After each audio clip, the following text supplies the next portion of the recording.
Sirari tama kora sirak me kaya ngaya. Hara sirak kan dari mina te baka kirong te sati me Peru te mena karine kaya ono bo mina ni kon kaya ida kira. Baka kan irong te sati Peru ari te mena ono bo tabaria ko me ngana kon te sati. Papa, Honorable Madam Speaker, I may Kanoan Secretary Sati, I read Maka Tariu, Sati, Kain Peru, Kapane, Kain Pota Nurman, the Meridian Peru, and Kamaru with the Speaker, Kain Taipura, and the President's government, Triton Kaiter, I want Tante, I will night and Kapane, Spain, Maron Pontai, I'm never in Mount. I go your great Tapeka, and Secretary Sati, a Kangai. Yang kai termintan terus ya kara akan makuri Australia rea kamsawak asai kro awa ayar jadi makuri naron Kanoan terborai metan makuri polisi tersisak kemetat karena dikayo nakoya ramet atira anak begaire ke anak bubuk tahu tera nanga kokia ramet aikai nakon ya makuri antara ya pak namanya roy ya makuri berapa Madam Speaker. Korabate sati na kaya kakam sira kira unte minute pota kina makuri pukin kam makuri o kari kira kian naru yo ameta honorable auria kisena ena ko imte minute. Koraba Madam Speaker korinek ayo anaka taute kan kon na sira teman sira korinek me Peru. Itu wana te kamana ipu darwagi kara ari mena yan LFX ayarna pupa ayo pupa imente te PAM scheme. Ye ikarota ke yamakuri min te kanga ay karira yo. Kurente akin na pa makuri ni karikepe o tapon makuri me Australia ibukin po kaya ni kakayan ay tapon makuri. Koraba Madam Speaker. Koraba te minute po kan am sira te monday te sati. Koraba Madam Speaker. Koraba te minute na nakaya ay pinte tra manna no kia te korage gai ke akamusrawa ko ay ko makuri kai. Asna aspusia te minute. Pangamen dangkannya, aina mga dega yang makuri kita orang kira yang makuri itu, tayo. Koraba te sati te minute.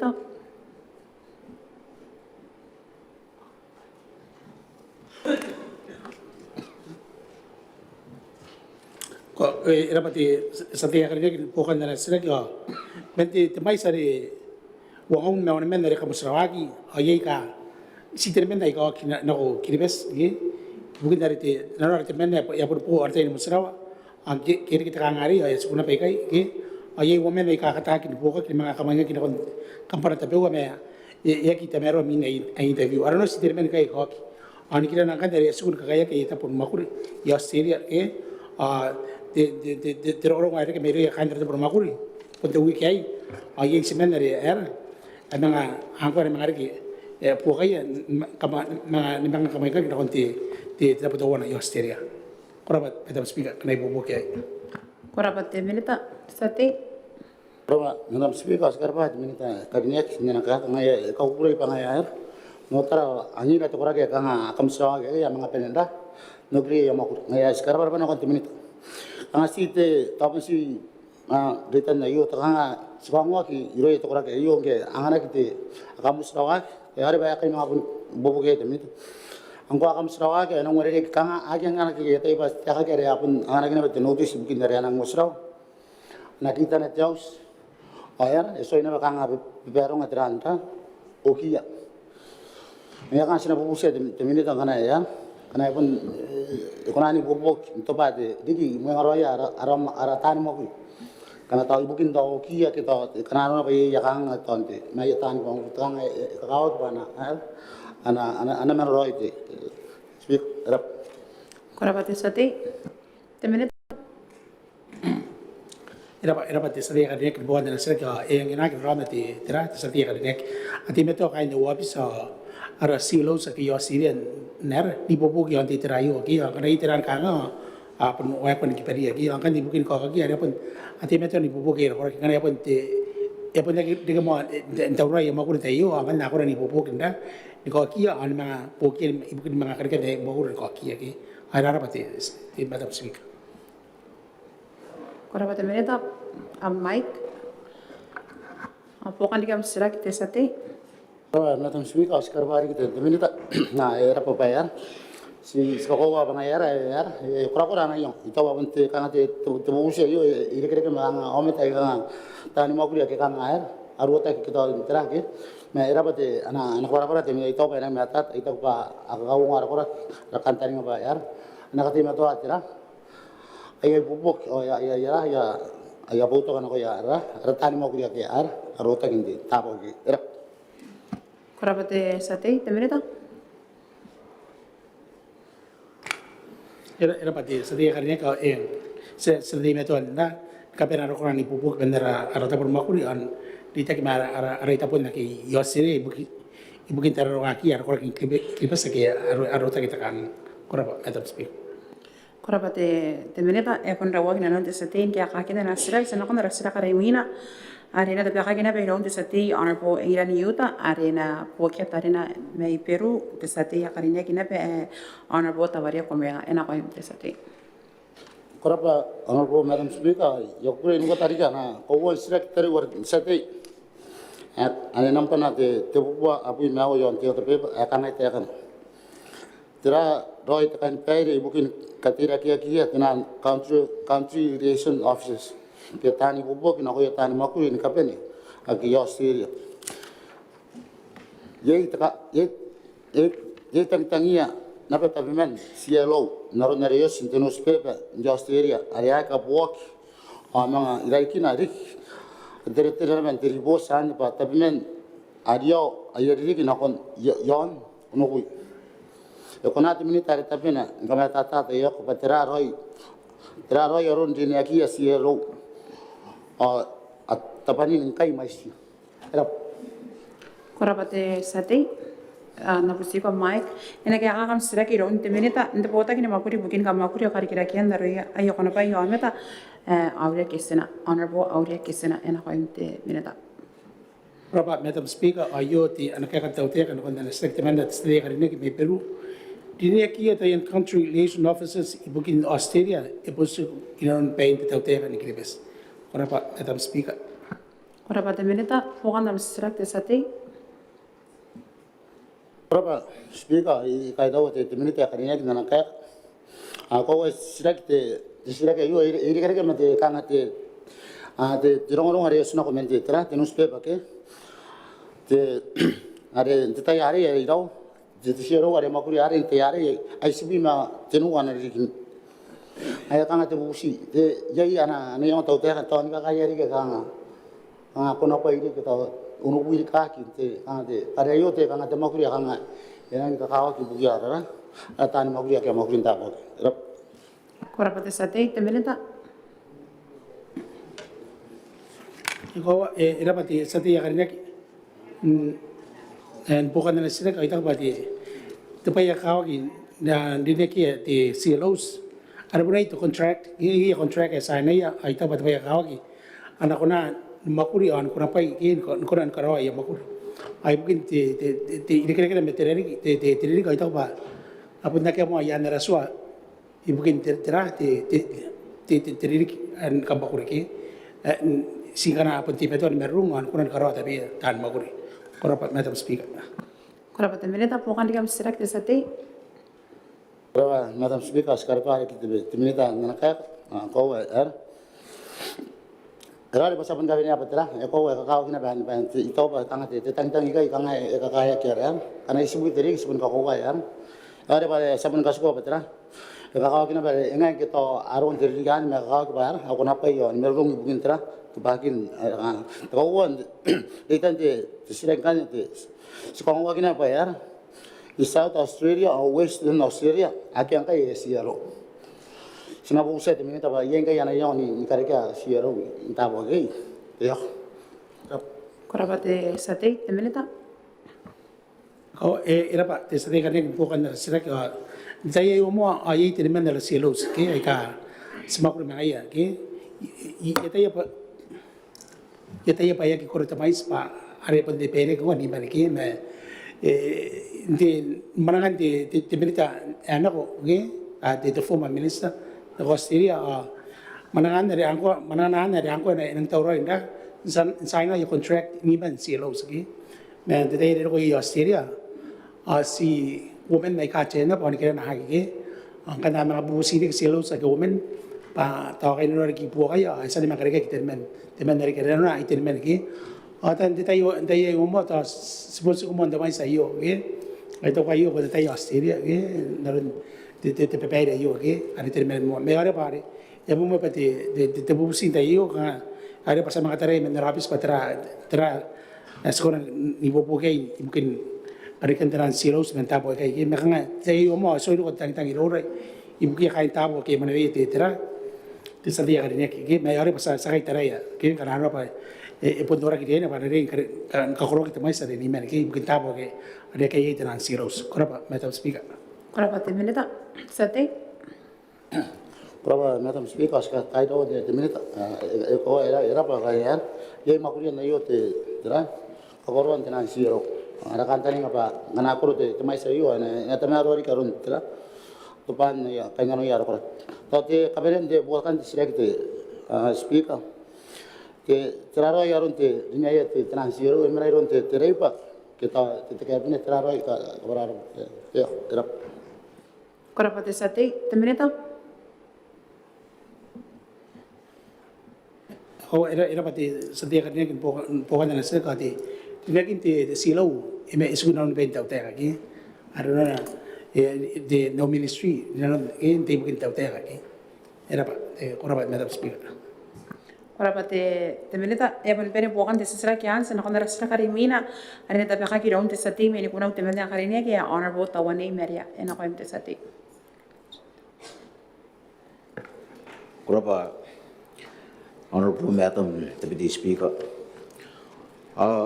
Mai nei kana ko sisa ke yo re tau pai pun ngai pun no ko pere na sisa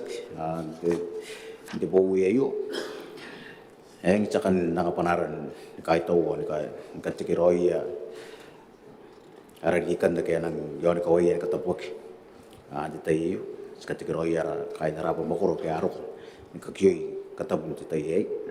Ana karo ke pikini bo i terek. Yang ana bete tekatanota mendara Paris nikuno yang eu kina pa kawaran kai nikuno to wan sen ware yang erap oyo te akan usia na bubusi te militare tapena pa enari nanon diki aron makurian te takataka na kometan teraw ai ekapongana kin kai na koia ko posin takataka yo nikuno pa ya kidang intamero kora pa te sate ana kaya kakam sila kayo ron te minute bota kini makuri bugin kana dia business kora pa yo popos ana bota ngari kirete na ko te minute Private speaker kangen kami kaya kan desra kyan speaker ini karapana tapi kata sate ya karinya kami ini kunau pai kukurin dia kinda beta uroi au kampana kesi dia undi nanun te bubusi ayo korap pa te minute bukan am sila te sate era pati te minita bukan te saki tapi kan saki na te minita ya tai yang kai patera ron makurian te takataka na kometan terawa ya kapongan akin kai kuno kora pa te sate te minute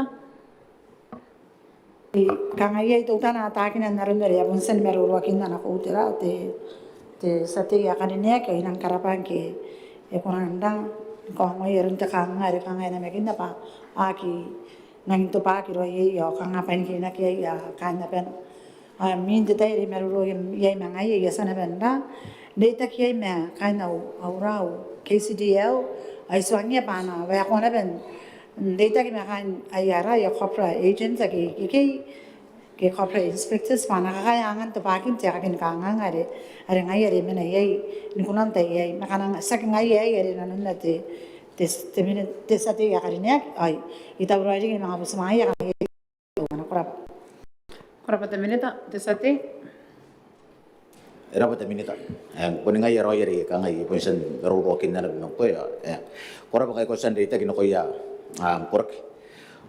to bukan te saki o kiraro nang kai te karawan te takataka are mai mai na te saki kora pa te sate te minute aya erang da bukan na strict sate ya karinya ko au kantani nga bangke tete to imain te usinti ye au kanta ni ngari no kiraro na ari apun tangi dia putan no meta kere diki pun tan mak tan nendo dira takataka apai karari ki makanaru na pa enuri te sati main guna upa sai karawa kinana na ai inang tauroin da mangarita ki mangai ani popo kiana akrab Korabate mineta. Te sate pukan am sirak taka penyantai. Ai yakai tahu te minute ai nang indap arun na ibubuk noren diain pitakin te arun kai ya kaponganak makurian te takataka yon arapa makuran kuno ayare sa songongorangan din ako yak ido yakai narapa makur kana pun tim to ana ya manga pundita te minute korap Korabate sate te mineta. ngai ane de sate ko nang da ane nang kai na noya tai na ko beresa ka ta ka kana pune mi ka nga nakakin na na kamari ta kina na ko tera bai konan kana to ya ki konan dress na ken da ngarawa kin nano na iru ya ke tapeya asa konan kan ni po po kia na ro ko tangi kam tangi dia ita ai bina ko ben na ben sira ki han to da bi ban dai ai hoi sa mun ben na ka ti ki roi da diga ko ti ki roi na ko ya kan pe so na ben may room te kara ngaro ko ari eta ben yang wa kiri kina ina de Christmas ate jige wa kan ne ari te kira na ko mi ka ben be sen sto ko men no ibon diri dan ta kaitara tante kora ba anke de speak am na kana mo skam da Korabana pete. Te mineta. Sena kono kana rasira ka rimina ka yabon ben pukan te sira kyan. Ane te baka kiron te sate may te sate honor po engiran yuta. Arena te baka kin kandi ron. Tarina sate may Peru honor po tawaria komenga ena ko yung te sate. Koraba honorable Madam Speaker, yakuregi nungota na sate ana sira kita kaum sate me biru kangai te kana. Iya na kan buka kita mana te ka ni kira na mani. Kain tapu ina ya koka mana tapun makur ya Australia. Ya karina na ba tawna kin tawra ki ya musrawa oraki ndoko na itarawa kai. Kona te mini tari tapi na ni kama tata ya pa ya pa kai yang kai dongon bukan te ayo te yo. Sap Korabate sate. Ena kaya kakam sira ka yoy ron te benen te pota kini makuri bukin kam makuri akari kira kyan ya kana pa yamete honor po auria kisena ena ko yung te mineta. Madam Speaker, ayo na kaya katautera na kung nalasnak ito man sa tiya karinik may Peru. Ni karo ko tayo ay awak yung mga teroro nga po esan de kilo na buta kino makuri na kainis me kapakan ni kren anaman ni kain tabi telate pe ko tepoya. Na iya na reta na karo onasin telate pe ko tepoya na kung buta kino makuri ay dikit mete tepe kayo. Asan dapat Madam Speaker. Korabate sate te korabate mineta te sate. Koraba Madam Speaker, karaba te mini kan na kaya kan sira kya.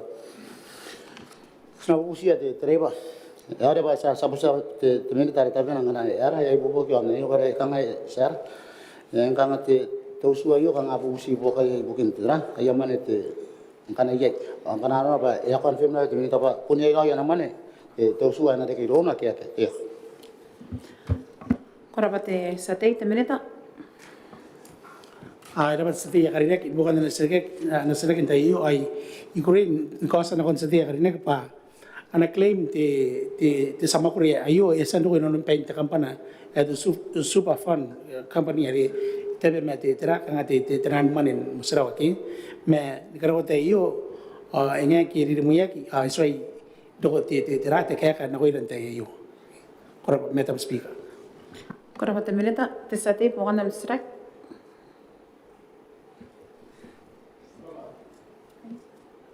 Raba Madam Speaker, sekarang hari kita minta itu bayar pun minta ya. Hari pas saya sabun kau ini apa tipu usi nak untuk minta bayar. Ibu buat kita kita gimana anak tahan kamu kui. Ibu kita ayat kita kita tahu suara arota kayak itu ya. Korabate te sate te mineta.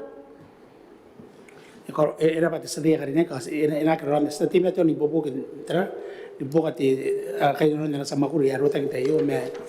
ikure ben tiyak na kon sa tiya karinek pa ti stawro ni bobo mente ti abis me ti tirong ari ro kon kayo ra me ri to suayo ai ko tagirira pa sa nabuki pa ye yo meta apur kan wa manaya ara pun dara sielo wala san penara tay me maina me sekatay yang kapara na ko yeti to suayo ngero sekarang isa ko na law kam naritano kami makuri me ti silo wala san benatay pa iya silo kay kabo ki na ati meto anda songira pa abot ang kita ti anday ti silo wala san benatay tak ba tawroy mo kung ngayon kapakana ba na sasa ni tayo o tayo ngayon nakaparapara na tuta ti metam speak ako rin aki Korapa te milita te sati. Rawa, Madam Speaker, sekarang ada militer di tahu bayar. Ada pasal ada ngayon ya, dia belum mau kuliah. And ada pasal ya isa sama pun merorai militer bukan tah. Bukan ya itu orang. Kalau ayah pun pernah bukan te naik te terah sekarang nak ya kan te. Terus pak sekarang keroy nama nak ya ira. Ya polisi ya asal nak te. Orang ada kas keroy nak ya non te terah. Karawan ya ayah tu bukan te. Araron dikira. Korapa te sati te milita. Ikaw, era sa di ka rin may Peru, sky tawan, na nanas na kita iyo sa team ito, mga aribo po. Sa po na nga para kategory na ko yara ko rin kapel, dito kami raw sa tika, ano maging panayin kategory na ko yung nanti, di Christmas ay yara ko iyo. Ang kurapa, Madam Speaker. Korapa te milita. Ya pun pere pokan te sira kyan, sina kon sira karimina, ni kan mo tabi pa nampana te pupo mani puyena te beka kiron te sati me te raina te raina, ana po pelta ke pe ya ena ko te sati. Hai, rarapa Madam Speaker, tai mai na wagina sira ka ko wari pun na mon te iyo ya. Rita te panan ka meudi na kon te Madam Speaker, karinya ki te mon president serine government erine minita ka karinya ki tanti ka pene ka kamline. Panan te meu kan pene meudi. Meudi. Sira ngan ka ngai te pawan wi. Ka ngai te kana ikan usia tau te kai pa tira ke ponora dien o tapan ka kira ken poia tan makunin ta council keina pon ngai tan kaputa na wakti tau te ka yonna pe orik aya busi tan makuni ta council te raina araba speak Korapa te sati. Na pusi ko mic. Ena kaya kakam sira kayo iron te minita te bota kin makuri bugin katina pero tau te kai nanwa Honorable Harry te kai sena ko te minta. Honorable Madam Speaker, ayo tegaka the Speaker, dapat sati yari ni na siraki. Ay kukuray ni kaangwa. Apuniya yan po ko tau tega arete meto nangani ya council ni kapen. Ibugin po kan na yapakapay ay tani makuri ni katwari dik. Dinanon na po ko tau tega kete the government and was support grants the mais to 1.1 the million. Correct. Korapa te milita sati po anam sira. Speaker era pa te minita karinya kin nem sia na kaya ka tamero ikarpa pangai e ponti meton do na support crunch bugin pokan na yabakapay etaya ta kano ko yitin bu te percent kira kin pokaya kira kin na yauretan pakapay kwanta council the Speaker pokan te siraki e kona tem sia ni mga review ri poya tan makurin ta council ki karakan di ka yaurate tan makurin ta council ni karwak di kirarkin anaurate tan makurin ta tautek yan ta kanganga me di kirakin bobokan pon ta kako erap Korapa te sati am mic ya pusi ko. Korapa te minita. Era pa te bukan te strike te Madam Speaker ay kahit ako tapos tapos nane te hubusin te tayo te Madam Speaker kita ma inauringak hinta ipon hinta te payas pun koroyan ten ma kaino wabis te tayo are tapera susuya ya kanga te ngai tape ungan are kanga to nanori ya katauman ni katori ke mungkin teriri ya te kanga te ayan wo the estimate budget mungkin te teriri ka mina te Madam Speaker tapi wan na ni kakawag Madam Speaker ya ko sana pa ni maroro ma kaino wabis pasinarang ini kau ngaya council kai kanga pun tapo ni yang aswag na ngaya irang tara kanga pun ni yang na propose te tarani council ay kero ko ma ngaya mungkin ka kiraken boya ya salaria ya tani mapuri ang ari sirang tara ya pa na rang diang boto ka ma to ko wan nan te Madam Speaker kangas pun kau ngate ta council pa na kakamakuri ngang ke ya yari sa san nga ari dinanon te support grant Mangkana pun nang marurung ta council ke kai council pun nang sinorias marurung aira ke ya pakapai ya tan bagus sapuri kali ya ke bare pun kai pun ta council pun ngaya pun kaputan amak ngas pun kau ngapa ina pun banang amairo na ke hasina kau ngane pa ina wata kali ke mane akana pun yon na makor ke ibukin na pailo oke, anak bisnis baru karena yayasan muak mungkin jam makul staf ngira pang karena epon makul roy de council dan nikari ke mana ke kantor ngaki dan nak tahu mana ngai roy inarang merung asna sapus mai na ba kari kira kan boya ana tan makul nanti tanya yo itu apa punya imu anak kona de council ko karena de semanga pun taraya pang karena ye kainan want to review ya ada pada pun Kanoan te makurin nakon tayo kay mar may tahu pati ka ro pun dayo mo ay tahu ba nang tahu kana ipobuka krap Korapata mereta, orang select ako watay to sate. Atam sige araba te militan temsian na kaya ngai mai turut tawano way araba na kaya ita ko ba ari kanga yu sa taran nga yapon te nakon ta council na tuwan na ba ari kami makaroon na nakarigirak me aron tira na ko na pay tako patapon nung rana tayo council tiray na pa inapon ka penapan ko nan karon anon na kangagi tira na ko nakarigimare nakarigi ato ita ko bentayan na yita meron no ana yay kira kinti ti aya baka pa intay kanaro era pa speaker to na tu ka pa yapon ere ke ka kan sita kilon ti milita karinek ita ko ba ari pun menen on pe te maka hoy to ari yapon tara naron na yuk ara pa yato kay Korapata sate, ang mic tayo, 10 minutes. era pa de sati ka kanga toy eri kita mata ke yang ibu nang naron na sinora naron tiray na isway kay di naron anak tahu mana tiray na mau kantaring apa na tanangan ko takat gen kay kanga tiray na anamuat kanga anak pa ti ayes may tan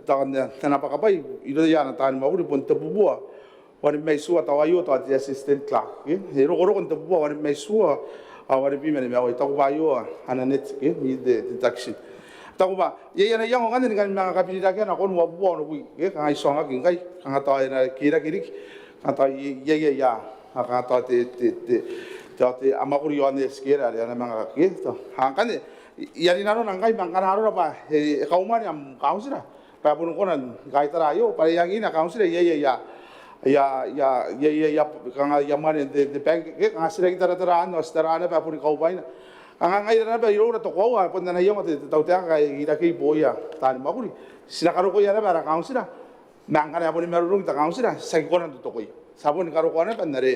ina kanta ni ngai astarana pa aron meauna painagi kapone paina pe ta council pa punta pira na ben sinataraya painagi pete ti ka ta council ang kanaro na basa sangan no sa ida no nan nakon na uray tari tangiri ke ta ti ana pa kapay ke nang ke ayari dogba ti rai na ilang kai tau ye te yang wan na yo me ya taraya ata sa mga bulgarwan te meroro men ke sa tinga aro pa sitaraya makoro-koran korap Korapata temeneta, hepon dawai nanon te sate in kaya kana na strike sa nakon na strike karimina, ana te baka kiron te sate honorable Ingrid Yuta, ana te baka kiron te tarina sate me Peru, honorable Tavaria Komianga na kaim te sate. Kuraba ki Madam Speaker, lo kure kita pe kana kaperen strike taru sate me Peru kami te kana skai tahu te apa ya sendo ko pain makuri ibukin kata meruan te pe yo yon Peru ada kau ekonomi apa ni kami nak ibukin kata meruan te kau sinabu busi te busi ekonomi te anak buah tahu te ngana kata umane jadi anak tahu mana ibukin mana nakin te kau itu ya Korapata te sate na kaya kakam sira kayo iron te minitan te pota kini makuri bukin kate na pera tau te kay nanwa honorable Harry Takais ena kaim te minita The speaker arine herapan siraki hana pusi te sate ya karinya ki temenda mai Peru ayo kaya kana kon na siraki te sate ya karinya speaker ako karinya ikure ni kaongo te sate ya arine papunia ite poka are te mato nangana kita council ni Peru dinanon na poka te tauteka eta te support grants Ari ka kana ko kini ka tuari diki men tem sia da mais ani mau atanga abubua ibugini karawan takawai me to kosway te boga ayo ena kona ni kapunga na aki ibugini karawan kawain Peru ari yon kawain ang kai nuak rap Korapate temeneta sati pokon dalam sirak. Koraba Madam Speaker ska kai tahu de minute na kap. Na ito bat ya era pa pangai ya ye na manete ana manete tau te kare di maton nangan dira te council di non di support grant bugin te tan kawal sina tadi kunde busin de desre ke ai kana na ba bene te man ari ye kana ana boat te tau te ka ren kai ka kawa ki kon pain makuri ang kantani ngapa ako na ni bobo te bewa kana na ba ya bene te man ari te ako na ni bobo ke tau te Korapate sati temeneta. Rapari ki bukan na sirak te sati ako te kanga te ko are pun te ango grant te payo te Madam Speaker au kantani ngapa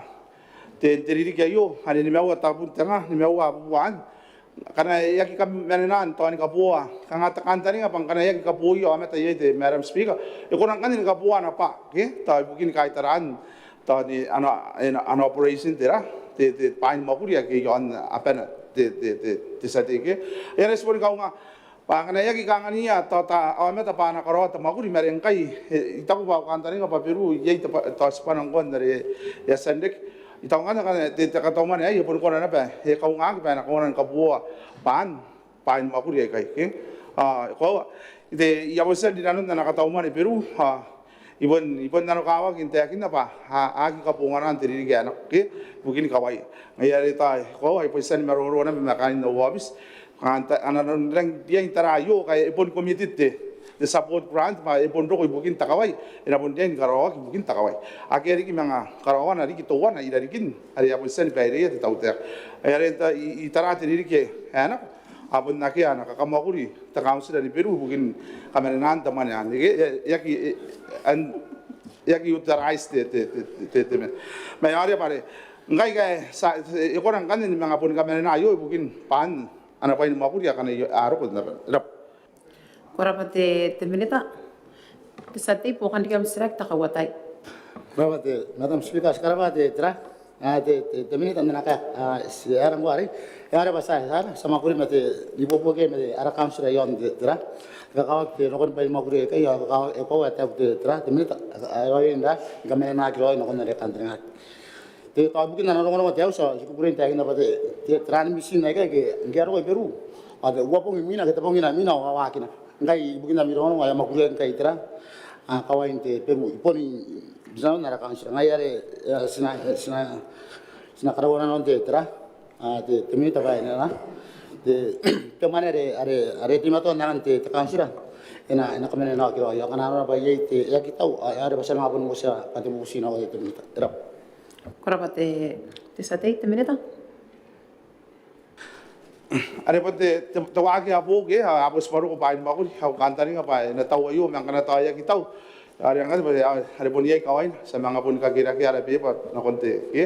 are ye tarik pa yang na pun nori ma te tayo san nori mo pare ye mewa abuwa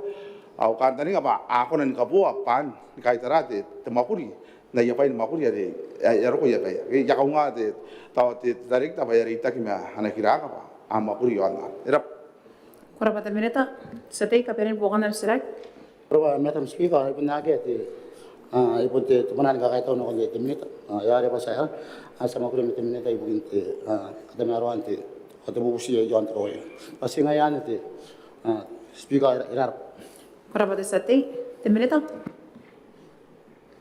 Era pasanan kon kada resira karimina. Era tabaka giron de sati meterate ina ina te menna karinyaki honorable te Boowi ina kom de sati.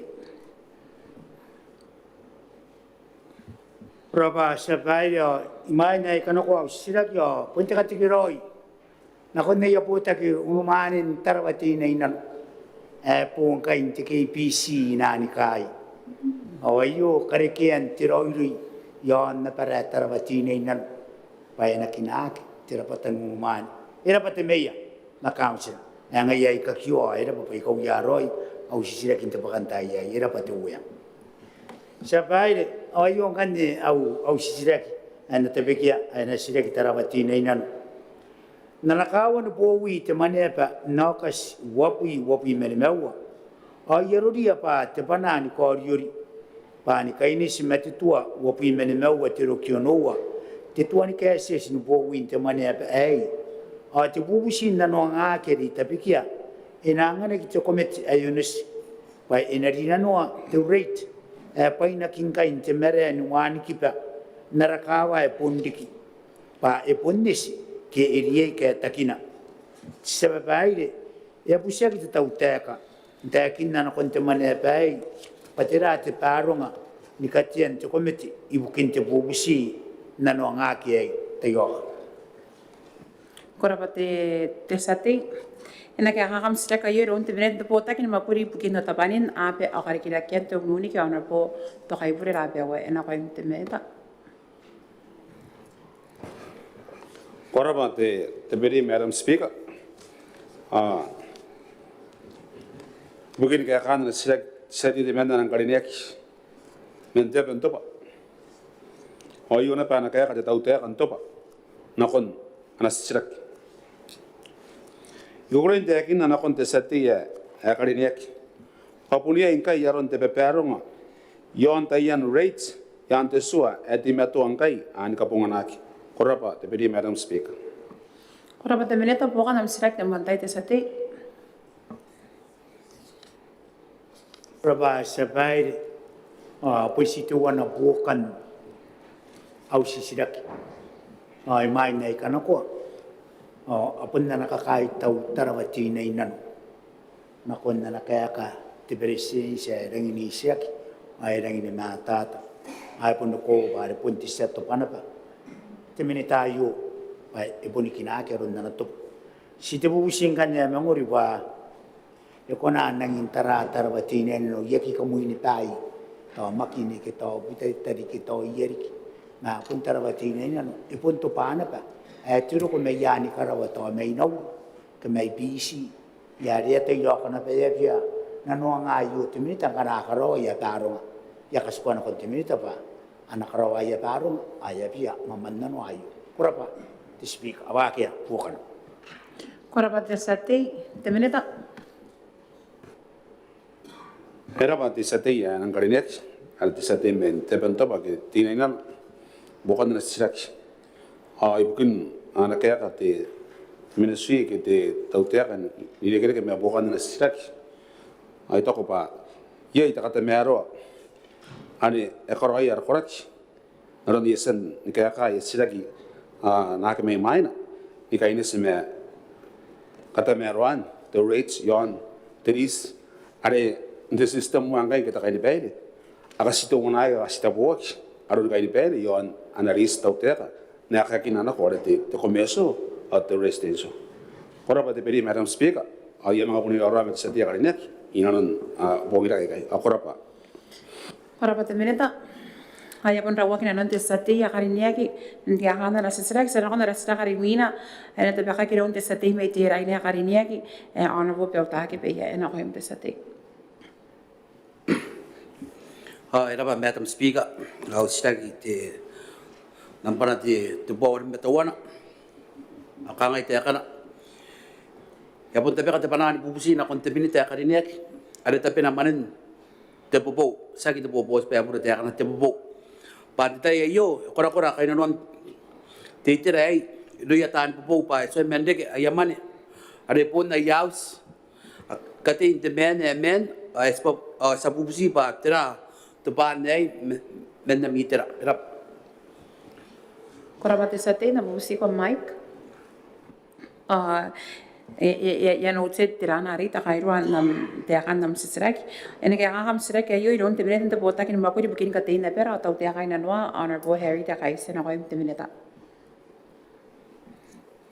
Rapa Madam Speaker.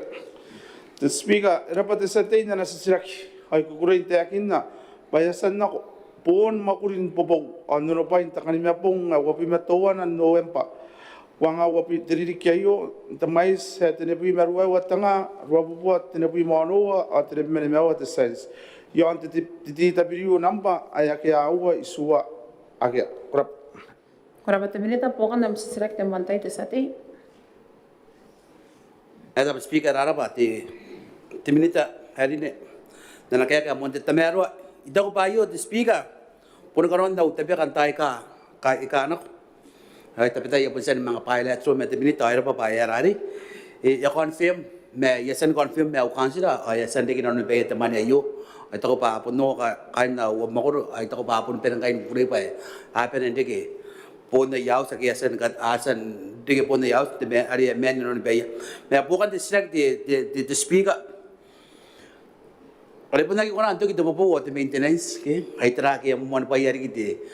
Te raina ke bubong tay kano pa yung tay yari ke, bari ayo tay kano ko pun men be kan wo ta pun te dik. At te subsi te kanga bukan yo rasa subsi pa tayo mo tay yari ke ba. Ada pun te be so na. Era pa te speak. Kuraba te sate. A mic.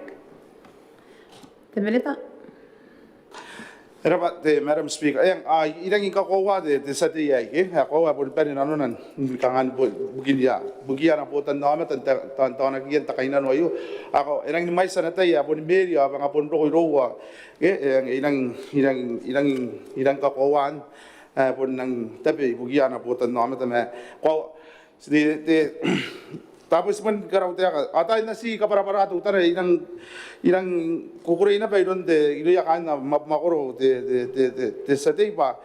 te aya plan na ya karo ko bukin diri kayo te ta ka ka tubuwa tubuwa tabun tanga ta tubuwa na punta tubuwa tanga makuriya kanga na ispi matowana tanga tamane sasan kana ko na ko te rain bukin te marin na mo pa kanga yos pa kanga irang ikora isubui te percent ke kanga pun kanro ko ni isubui te percent mo de maguri ke ha iro na ukatara na pa kanga na wa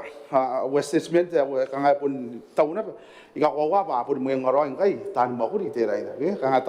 ta te isubui te percent na kanga kanga skanta ni ngai na kon mo ne bui ke ta wa bui korang dap so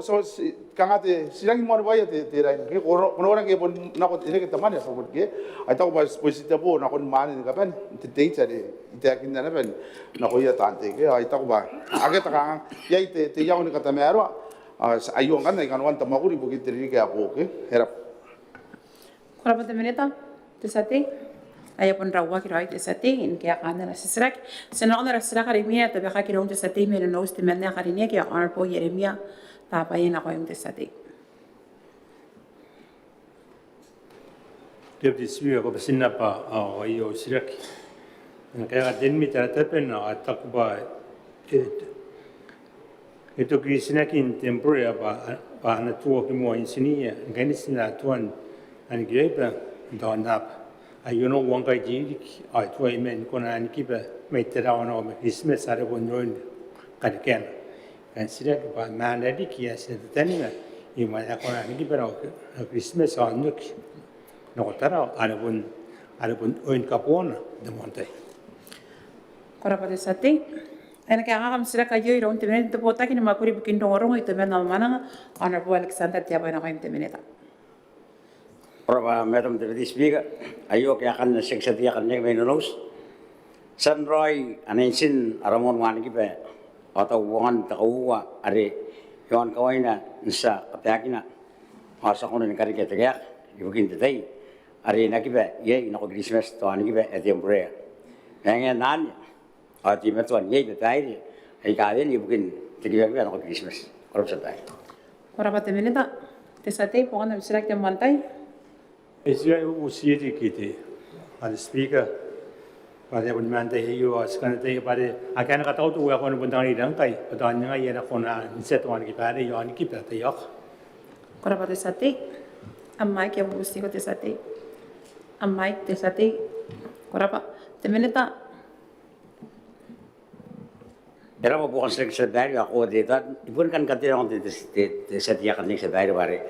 Then the select I talk about oin kapuan tuan ki value de no Christmas sabai ito ba pun de oin kapuan tuan ki value with international connectivity sabai an to one ai kunen begin ari kanga pun ara kata to yon wan ki sabai no stakin da ta won wan ki ben ri no de ri yana ro sabai Tumon ngani ki bari e karo ina e tangina ki bana karo ki sinu sebai ngani sima aswan ti ki bek sebai ani iti te makan sebai yo ani tanenga ana te ri na rokon bai erang peste dani sinna kana men ngani ki bai ki benda akatek a pouring tanenga ya te ya slot ana konan ngaro ki ta bori Singapore sebai ayan ya kata utoin kana a estero ya kan na pun pen sa konan kartero te Kanoan sebagai sebaik, tegakkan sebagai sebaik. Kurang menita, bukan dalam serak tersati. Negara ni kita tahu dah temenita, pa tuan kita pada Eropia dan Asian, akademi benar ni pada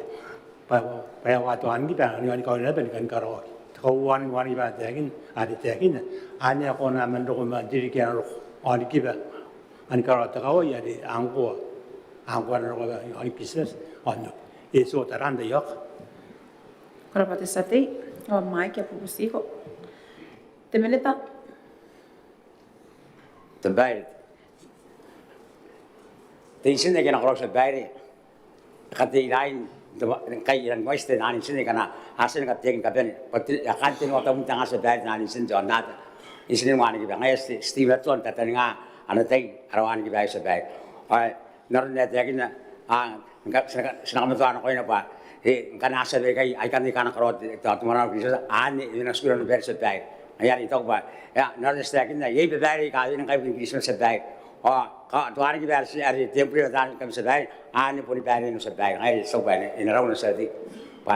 Sesen dah. Sedang kita ayo baik. Kata ini kasar rem proyek nalar mereka kata ini baik. Orang kau lura. Ini lura berbalik ni baik. Kurang menita. Bukan dalam serak tak kebanyakan tay tersati. Speaker, setaya, pemene pare iru dauter atau dekibas. Sekarang taya, pandangai anda orang kita ye, sepai, jangan dibuat orang kai, pa arto orang kita repeat, to agak tak ini bengnya atau orang kita ni anda tadi apa itu repeat, mat. Tahuan wani pada tiakin, angkut diri kian rok, ia kan se, esotera, pada diri kian rok, ada sesuatu orang, anwaknya diri kian rok. Kurang sate, temenita. Sebaik, pun orang itu patient sebaik, ye, isan tiang kangai itu, kai sekarang sangat apa, ngarai orang guys senang corona, kai pun magi, tidak Christmas sebaik, hanya ni tahu tiang kangai. Senang musibah, ayo ada dai. Arak kata ni senang kasih panik benar benar kaya, ada benar kau lura, senang dai raya. Ke senang dai raya. Tengok Christmas, ane lah benar benar benar sedai. Ane senang dai raya benar sedai. Arwani kita yang berea, Arabai, ada dai raya sedai. Senang dai nak the most. Ada stok benar tak harus sedai. Tengok Christmas sedai, ane Kanoan tuana, senang dai raya sedai. Ayari, ina rau terau ba, ada rau tiaga, ina terai terai ngapain? Senang nak kabuan kau. Senang terai terai stok ba, mau sebaya bos sedai. Erang ini mais, kibarakin takar kita kaya sedai tak kano, ada ni nak boy sedai, ada ni nak. Senang terai, senang tamar kaya erek sedai. Pekau kaya erek rawani kiba, senang terai rawat. Pehna kita ngah. Buat yang gaya, yang sesuatu kata tamu sebaik. Tidak kesian, ina remain. Ayo aku nak sebaik. Kurang menita, naya penpen bukan dari serak yang, senang dari serak hari mina, tapi kalau kita untuk sate mei tirai ni hari ni, honorable pelta ke peya, enak untuk sate. Hai, Rabbi Madam Speaker, how serak ya di board me wote. Nampak nak, kangai tiak nak. Ya tapi kata pana nak konti pinita ya kadine kali tapi nakanganga wa makuro ya tirai na ikawan na tangkure paya kirakin tarikan tiran men ya mani pa ile kirakin me agi bapa kan takarau ab takin kanwan te pong helapat speak Kurang sate na busiko mic ena kaya ngakam serak yo ena kaya ngakam serak yo iron te benet pota kini makuri bukin John Raina, or Karakian, Tater Main, Honorable Micarite Temeri, and I'm the minute.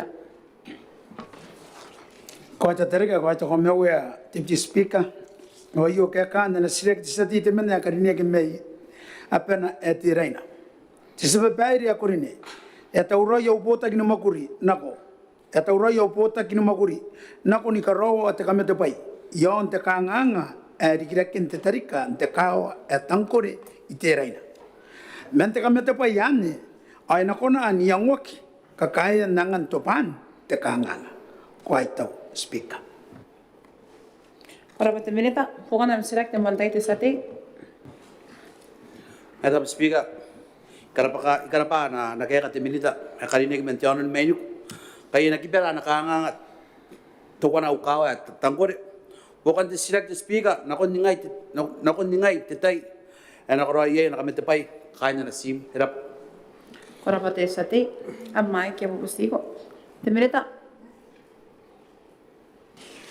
Honorable Speaker, sky tau ya kain diray. Akati matan ko kar president sina ko na nakatinuan tiyo. Sina kiperian te yaw ko. Punto mo ndiriki. Te mo ndiriki roy.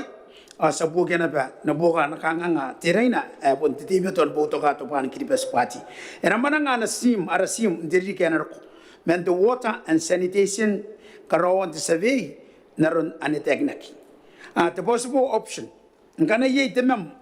te kapeni an kan atau na kona te pam me ye kona pam ye tren me ye. Ana kona na pentaragi te pam ya tonga ki pati salination plants ngana na punrang na ngapuaka ki peran tiran. Ma ena te ye sa te ya karine ki pato imuin de save ya na karok ana kona no sina kongane te kapeni te maro muin te kamete pa ye yo the best peaceful option. Mandakin the best option ya karok na pangan the design the costing or the protocol. Isang the protocol sa kanakona penakon the project i Christmas ari yon tiran kito water project. Kana yang roy anakona sana ba the project ayo rapenin monukan tirikan roko ay anonymous. Mas na keperian na ketaina. Ayo kayo sa korupok akan tiran ayo makuriak na ba am kanganga tisatiya korinek may tiraina.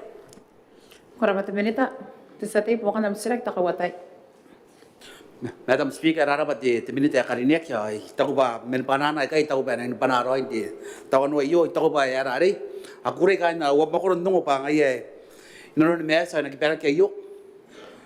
kaya bukan na usita te Madam Speaker ba ay pun tahu nano ay rapat kaya ka at mero may don ram minita karinek ay to kay Ora te sate, amai. Te minita. Madam Speaker, sinarita ni Roro met setia karinek kay pondoran na rapati, eu ki meteron tiri next rona, eu kira Christmas montai kawara sa orboke te admin to water. Ana kay ruriya na pensangya bari ni montai. Memban panana ay na iraki. Koraba Speaker. Ora te minita. Ya pon rawak na nante satin kaya kakin na rasrak sina ko na rasrak karimina. Ya na rota pepa na te baka ki ronte satin may tapo yaran te menya karinek ya honor po mata nga aran din ako yung te satin. Kurang Speaker, kay pun ayun na ba kabinet siyak, yung weekend jaw sinte ayo, yung mga naman paraan kami uli. Na kurang Speaker makain ng mobis, representen sa karinek, kaumen, minita, tritan takaitar, kapunan nila tante, ay kan kilipas yaritay na paraan, apel hetapo yaran, araw teman na karinek, ang kami tapanan kami uli tapakan tayo, kan napirin ni uli. Ang pan na siyak, yung joto piya pa, tuwa wapi mo no. Akang ite kana ikan sirak ina kontaminita demsia pa kona ayana ko ayeri plant tan makurin ta kausira nikasi te powak me atain na kon ayeri plant tan makurin te tautek naron tiri yo no makuru pundang ngimi ari akari ka temurumure ido ya terbutan namata pasenda Ora te sate ena kaya kakam sira ki ronta kaumen presten sa te minita te pota ki makuri ibu kinte mani abe perian karikira ke honorable doctor to wetos ena ko inte minita ta kaumen presten. Tapa, tapi Madam Speaker, ko ada sila kayo pun mo nang nagkukuha na dong minta di mana mga ko kinako. Ama ayung nga nagkakana sila sa dito man nakarinig may tabueran ganda ka na kung sa dito karinig may tabueran pakan teman ilmu selawa. E bonita te kaini paide ele sen katia ki bukin tenani ya leave grant. Korapati kaumen presidents, pokan dam sirak te sate. Dapat di women presidents na kaya ng tangiroy bukan distrik ke pa to kora kaya nanon nan distrik kayo puntan mo kunin ta council area pun permanent ke aska ko to kora kaya pun nagire kaya ito ano ko bukan kaya noripin yan ta kantan ngare pun tawo kin tetay ke bukan distrik pas ka ko wa pantai ka anak ko ay pun sinda ko mo tiririk kita non January February tan pagapain ti tawti ang tan sarili president atau korang kaya tan permanent di council jadi ini ayah di France di pakai nakon datim dahin nama kaya na kasun ni kakuawakin kaya na teman ayun mantiridik di kerebentan makuri anang nuni makina teman ayun toy bikin po kakin na yate teman tira kira ko natin minita pun kasih tabu ayu situ wana tetay bukin apa to korang kaya apun nentay do nakon di France terang ke kona kasih tabu kena kona yeri brand matani makulin kasih tabu matani makulin tau tak bas nap Korapati sate, a Mike, te menita, te kaumen presidents. Presidente ba bukan de sila ay inang dia rikin te sate ya ne ki ma arun te yang wan ri inda ko me ka wan re si tabu mai ya pagan de li grant de kain dan mo kun te council da te puntan mo kun tau te ka mo kun de tap mo kun ka sa kun anora dia ina ma dan ta kabara para ngapun noin de ka ekurin ka nga na kasita bo ko bare ka ai ria na ka mo kun tau te ka bune ya account ke ade ya pun no ko to wan te ke darun de ai swanga ke apun kainyo agda naga mo kunte de account ta mo mori ki naga permanent panari na ben ye ya bank account ari apun pay na ben on neira ai account ngana na ba ya di grant na kanga run de dara ke rura sinang buto ga de yang na to ma ngana ye ingai te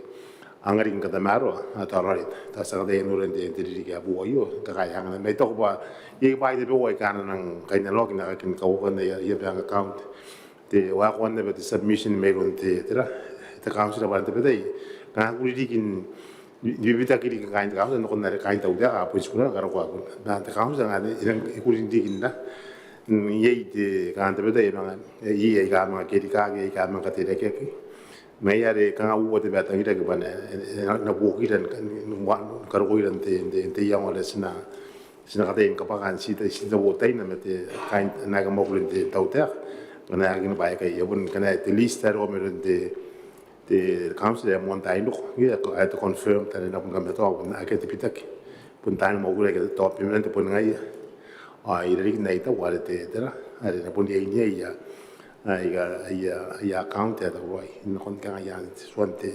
tu wan de batang ta win ke ka pagante li kunat ye ma ndoro ne ta ke na sinang bota ka te yang wan na sina ka te ka ya te arun te wagina ban ena wagon da karaoke na rune te akin tos ne ro yo ani te ke wa ke te akin era na ne wo ka Korapati kaumen presidents, te sate, pokan dam sirak ta kawatai. Madam Speaker karaba di women presidents ay to ba pun nora kan tapueran ke narona tapun takanga edik ke to pin karaoke na ya accounts tera kana ko mon pa yayo atau ko wa tapun amon namon tayo na ben don dita ke au ka au meia kita au crack ke ang na pun mon tayo na ben ito pun mon tayo ko na yara pin na confirmation pun gira na gina pun jeng na ko yiri France ay to pun de betay pun meria ba yiri meia ba ya tuto kay di speaker pun panahon kara para pa no ko men presidents nang mata na kara na para para ento pakan tayo yo ye pun panahon ka tigiraw na ko yiri termini na ko na ino na tayo kiri ka na pun dara pa ko ko atau itu kay di Madam Speaker sabi integrante may tragis sa wakan na yo president Korapati sate, ko kami tenape ma ke pupustiko. Ta kaumen presidents. te raina ba ko kasuko ba i bundera no na tamo na de triga bo wasna kiperia ba i to kuma no ne ta kin sinang tangi da na site sigina ronte te ba mo na yo anteli kuna ka ko wa amatan ta tar na ga in the council na ba po ito wismen ke to ande ya ke the treasure and ya pa ya li kuna da ya ari tu mi ma ko sa ka de ka be si no ne ta kin isen ko ti pa de wo ka ngai to ba na de kiperak na man na itira ka sa to ay punta utak na ni ka tikro ay no ya ka ta buel no on se dia ka ne ki marona ay pun no ko ka ben inonte te gisna sa tiri ki abo e war ko era Korapata komen presidensi na kuna rasra karimina a rasra kyanne na tabaka kirom te sate ya karinek me tiraina e honorable pelta ke peya ina koim te sate. Haraba Madam Speaker, au sitaki nampana te po me tenua ka ngai te kana. Ya pon pusia te tau te ai ke te minita e karinek are tabena takawai. Satai e wa Kanoan kawai yonna pe. Au ngai ra kai te raina, enang daruana ko ratap. A taran enang mento te puina te rik. Au esparo ko takara kawai yonna ratap. Sabsia te minita rine enakona te raina ni pon nanganak sibana ki ana funding bukin one time karawakin kawain erapa speak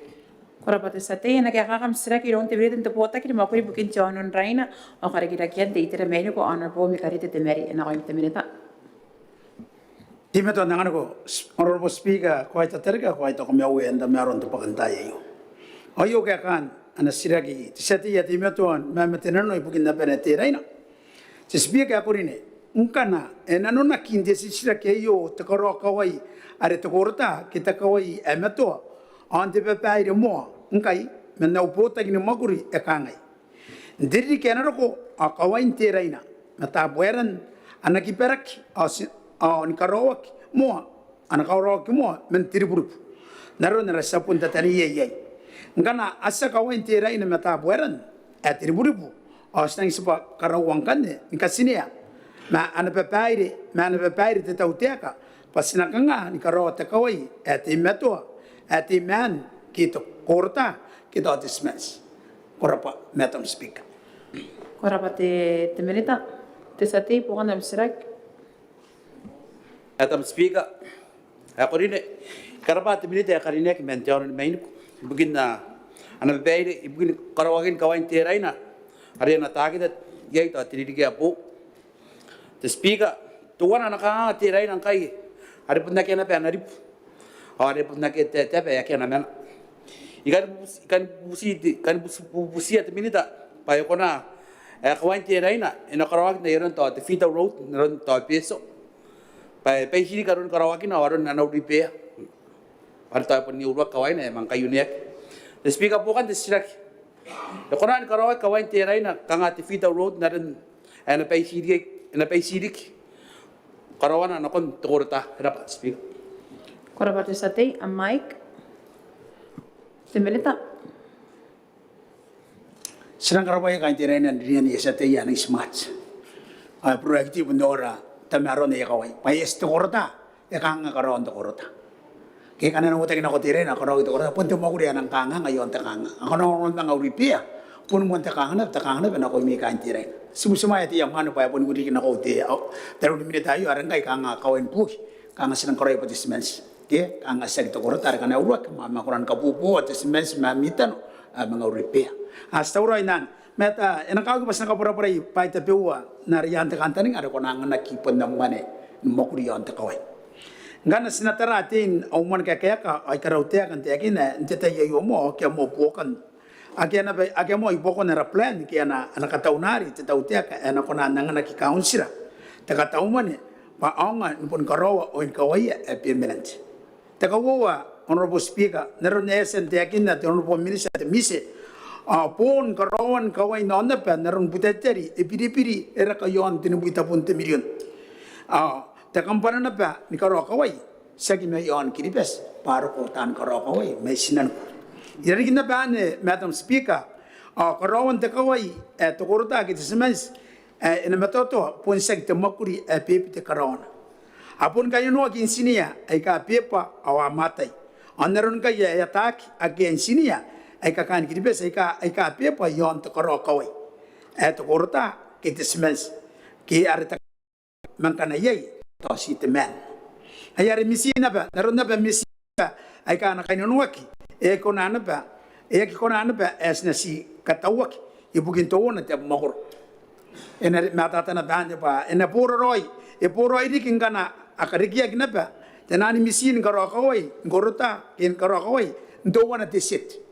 ari ki pai ye ya magor Kaya po nota na kina ba sito na te bor awa pa na pangkarok kaway mina. Kangay kay pa ita pe ka matatak. O stauro ani ra nanon na kawayan ya po no te tau tiaka. Are sekto korta patismes koraba speaker. Koraba te minita. Te satay po kanam sirak. Madam Speaker, karabari kiti au minute akarinek mention menu era pa panana ka tamero gin pokan ti katameruan kawain ti raina tago ba no kaino mo ko tayo tago ba tapos ni nanon ti tawan ti kayo kontratara ba erari era po sa kawain aram mo ko ti raina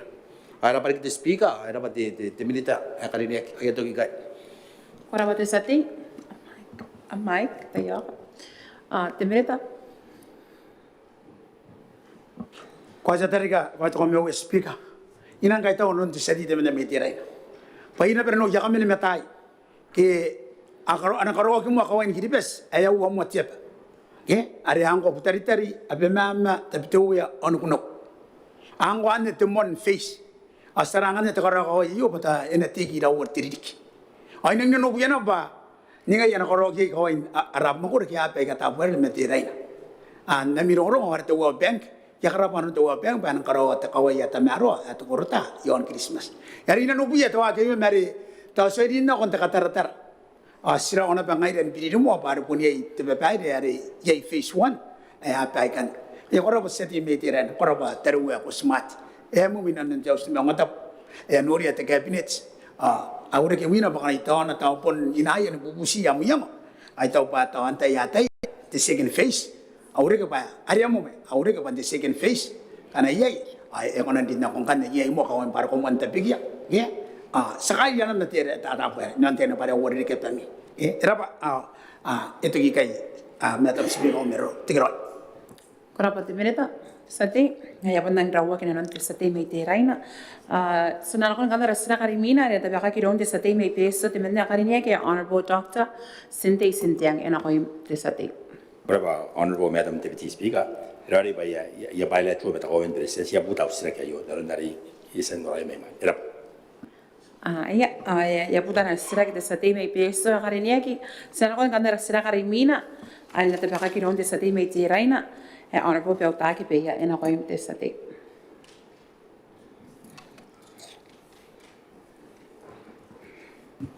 Madam Speaker, araba usira ngande anampa na tubo war bi mewa akan ngai te kana ya pon tabi ka ara pusi ngai ra tena sinterai na kon minita kadiniak ari tabi na span bos so ide ke ye span terai na skan pusi ba tera na para yon nei yang daw na no ya kana makoron na kinokon aya pos raba Koraba te satay. Ana ke ham sta ka yo iron te minita te bota kini makuri bukin tia kawa akari kirakian ya sangkon te ayo roy te terana arana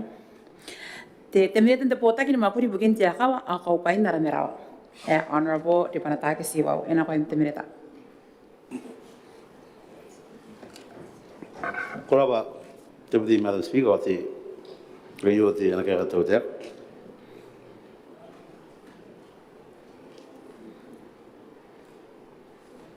Igurin ko te sati yari na me te na te men te raina pa te raina ina ba sibana te pos mensin ay makuri ki kataparinan tumakuri yon te rayo Koraba Deputy Madam Speaker Koraba te minita pokan na select mantay te sati Madam Speaker, ay karabati te minita te fisari serine na nakaya te merwa ang ay na makuriya yatay pa yapon men na kinoko spantiray na tinan post ay yatay te speaker po kan te silak na kun nga yan ang mga ro post ay kay pa kura kay nanwana narap makor dapat speaker Koraba te sati na pusi ko mic te minita Era pa bukan te silak ako ati bandi karaw te kan te tantiri mo yari ani yasan dik iri kayo te Madam Speaker mantayin la te waki inga kaya ke karaw para ye te ayo pos na kay apa abin sinigila na kay tinuwak te raina pana pa Amerika pos ke ya ko ma pos ke asan parents park ke tenan 5 class kaya pos ingal na pa ke ya penting ini tenan na Ako ay nan tamni ke asan do the monta ke mon karo the procurement yon te kakariken pai ke yo aki pas na mina te marine. Ayare mga mon katokak. Ayare andre kariki tienda. Tenire me kamas. Rawata ndai de me karo the procurement sito ona si the supplier ko aki kai taralo na ana requirement the procurement muzinga yare akan pai de bo ke arik politicamente land design adaran me yengai di asan diki ang tawro inga nota lagi pose kai ibu kia ti apa kan tin muare ai kai takin takin ko tagi mana anak mo ko tsadi yan ko ti yare ko yi ya akin pandan sipak na konti terai kan tagi pa ni pupo ki muan di ala speak Ora pata mineta te sate. Madam Speaker, karbati te minute akarinek mente fisheries na nakaya ta mero kinte boss ito ko bayo the boss ay sidang pun kain ano yang kaya tiray na pare pun nerari mga pusi ngaya te pain karinek ay bukin tinakon nakaw te speaker bukan te sirak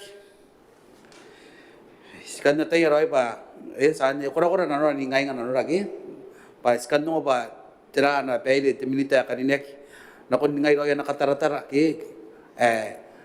tao Kanoan tira na nakataratara na kung tayo karon na kung ngay sipara pa tayo iya pun nakakaur nga ginapa na kung ngay bugin na ri tao bugin aman nga na ko tao bugin kakur te sipa dapat speak Ora pata sate na pusi wari ka mic te mineta. Era pa bukan silek ako ti esen nga matua ti supply ti kambana di esen tawroin karoy po sa ikay ba eno agi ti kami tua pa na makro agi ni non paperwork tiga po kalau ti area sa inga to apun sa katara to kuota mon kuota ti tiga po wasna konan loko po sa ikay on taro mga tawroin nga sa pagi no ya abmo ko kita kitinu kunani ba ni bobo ti man speaker up Ora pata mineta te sate. Madam Speaker, hinapari kiti minute akarinek tako ba arari apun tagi kai bukan daw sirak sa ikarapari kin na makur kura ibugin na ba kanon na ram makur yan sipangan ari mena yan fisheries harara pa yato ki kai Ora pata sate na pusi ka mic te mineta. Sana kon ganda rasira karimina ya pun rawa kan te sate sana kon rasira karimina ya pun te kakina pe ilong te sate me tiraina honorable pelta ke pe ya ena ko te sate. Madam Speaker, lara pa ito pa punta kabiyan sila kinjaw sa iyo, okay? Tao puntiray na yarari, pun kabiyan sila ki. Ko ti, sila nga na ito kabiyan sila ki. Ito ko pa pun kabiyan natin sila ki. Aram pa natin, ito po ang mewa. Kakangay tayo ka na. Ikan pusi at minute kaninek, ari tapi na tiriri. 2 min na napupusi, yon tawa na titrak, ibugi at yung tiriri tiray na. Ari yasan kariyaya, minute. Karinia pa inakarigya. Skan nungara pa tirang kai te kana. Makuriyak keyak pa yasikun men pa yasikun napen men. Era pa speaker. Ora pata sate na pusi ka mic ena kaya kakam sira kayo iron te mineta te bota ki ni makuri bugin kete tirana re kairwan tani kamdore te ota beba ena kaya kakam sira kayo iron te mineta te bota ki ni makuri bugin te ire ana por wate kita kaya ena ko te mineta. Ora Deputy Madam Speaker, ko wa ayo ay punta ka sik. Tapos ben kek. Man yang kek ati. Tawta ka sa kayo ya. Punta ka panaw meterun sati. Kain na para kini mertal ni tamo, kain drap mo ko merki. Di kai taw. Ani karabar man ngom de mew. Ani ka para problema no konti. O ya kain kipes ka ben na no pa yei. Kiai tangi bukan na meroro ntai kan to ngana ginon kwakin tiyo sa yu me mo na karo kotu. Angaya sa ayong kamne ana kaya ka tawta. Ikai taw de sati yari de men na me tiraina na silak ni kainis ma toya tendrili. Oyo ana kaya ka tawta. E ka tawtaw gi ba na ge ni min toya tendrili yon tiraina. Iman peren trili abo. O watenga wud no no er. Kora pata mineta bukan nam sirak te sate. Madam Speaker, karapa ti te minita te Boowi erine na kaya ka te mero pangaya na makuria I main penen tiriri ke apo te speaker yo siraki ata ko uang ke ko tenuan te pikia non te os me Maungatabu ai ari na ki bobos te minita e ka dinia ki ai pokan te siraki te speaker kan busia te minita erine e kono ari kin muantai pe ya te tiriri pa ai pon kaina noia a kaina noia iloia tein atein na makor tayo e muantai eri na kon nukat tiriri era pa te speaker Ora ba te sate ano usi ko mic. Te minita. Para bate Madam Speaker ko wate arsibun kaya kan ron yo sinakatay nga biya ngkatay ang tagtana angko spun takin da ko tugin diri mes sinakatay na makuriyan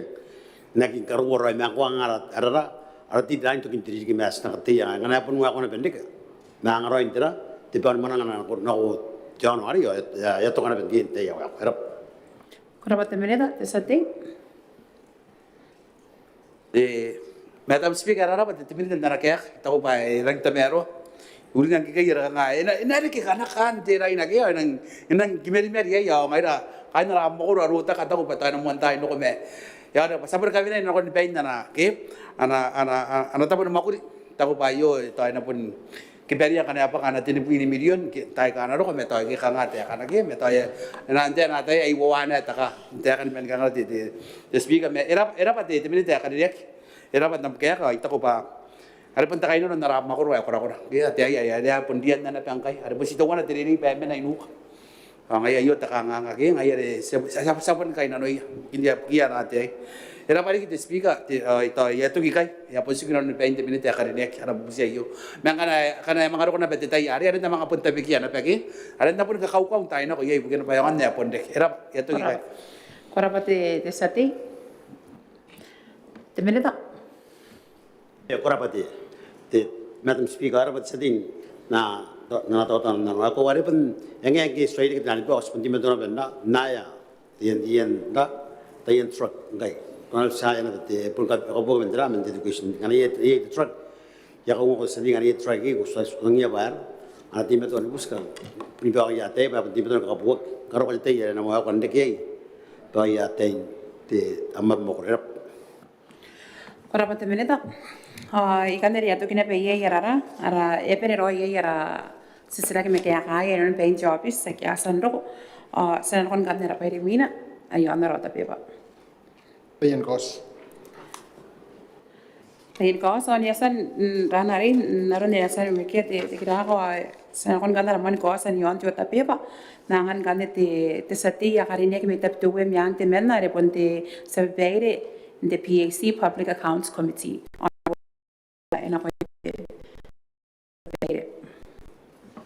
Honorable Madam Speaker, Honorable Madam Speaker, Deputy Speaker, Igupray, Darbian tayo yun, mutara ke the cause, and yes, yon raw the paper. Yan, the repost, the committee, booking the number of the vote at the Public Account Committee, the BAC. I booking the accounts, the Development Bank of Kiribati, DBK, kaya bank in Karikirak, Kiribati. Resa note na kibukin diri kaya uwa tanga te metenua na kon uwa tanga wa pui me wo. Ibukin na ro nga mouse ayo Madam Deputy Speaker. Onero na yo sin na nakawa de diri boss ay yo siya ye Korea kaya uwa tanga te metenua na kon uwa tanga wa metowar. Ye ko kana esa kaya ta kayo mesina Troy naron Kanoan diri boss ay bukin te diri kaya uwa tanga te metenua na kon uwa tanga wa pui me wo.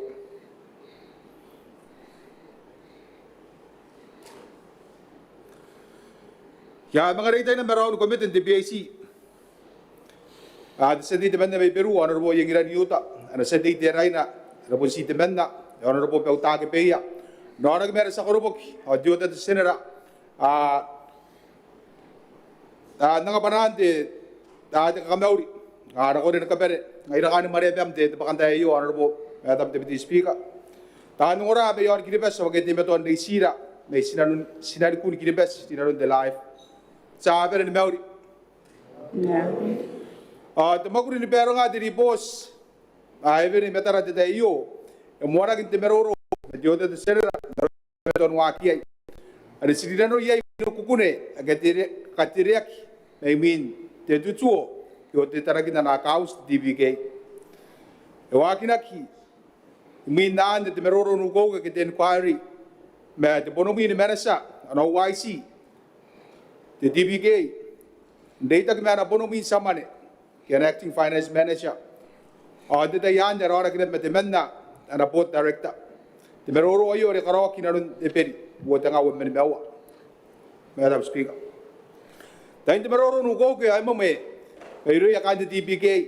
ante na iau ruring, o asa na pon dina noak, i a kaunsi bukin didik ya kana, ua te ngate me te nua, na ua te ngate te bima anoa, i raunda me te BAC. Ane reitere te komete, ai kona nesa yo ang kayo pun soin roko itoy roko min dina no ante ribo sa yo soin na pero ko ni meron ro kina kinta mare Maungatabu ai ai ni mga pun dina no ak nara PAC inte tay yo ai kaya kan ko kunen na account sa DBK bukin dili kay kawanu ai kay wo wata nga metenua anora ka pay teraka ma te account sa qualified ke tamero wo wata nga bu mewa yai terus the nonoria qualified kita merona bete tararu na kona accounts TBK wo wata nga mer mewa era kana pe me the accounts qualified kita meto anda mero wo wata nga bi me onowa era ka te kampana TBK bete nonoria i adverse ye buakan te tararu na kona accounts wo wata nga bi me sua ye teraka kuniak qualified kita merona bete working the accounts wo wata nga me onowa era ka o yan qualified ki era ginta merwa aron te tararwa o te nga te merwa era ka te DBK me te nonoria ki te kukune a qualified ki te merwa o te nga wabi era ka te DBK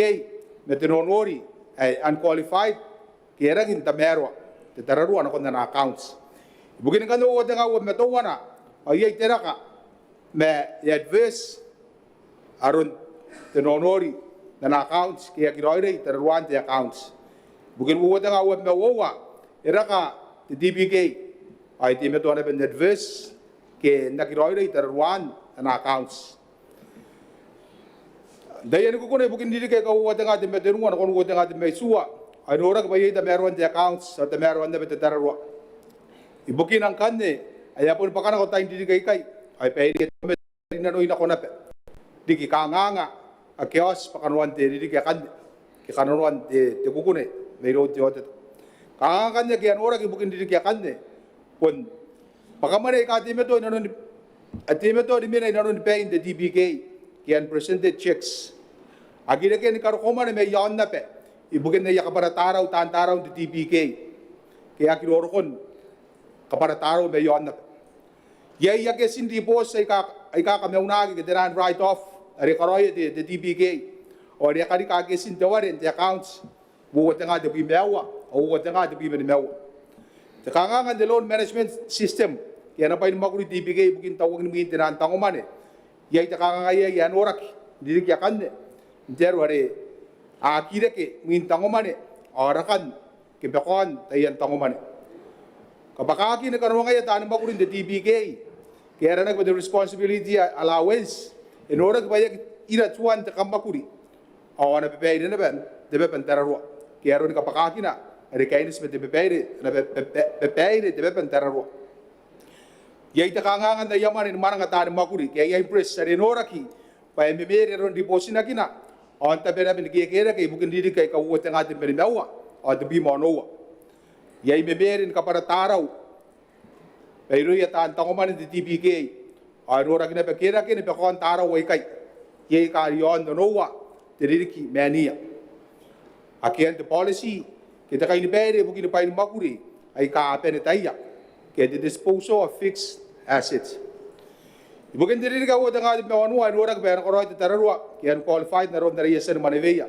awaki tayo ni kanganga ay kakuniya kiyay yes kan bukin diri ka wo nga di merwa ay ita po wakanganga ikakuniaki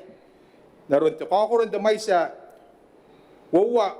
te simari nowa te million ari nora kin kainakin te accounts ntokin soon on the parents in one surai ke wotakin the parents na kon one surai yai de sas nro on tango mane tabewa ke dana loan fee ay sasina kin damai sa ya taboro on ro on ko tani mane ya bi tabun te tenga dina taboro sasakan yai tabewa mi ni bopai ibugin pa inte abis ay kakapuaki ay yaki katoton be pan te pakamane yai ke aki amin da ya bivi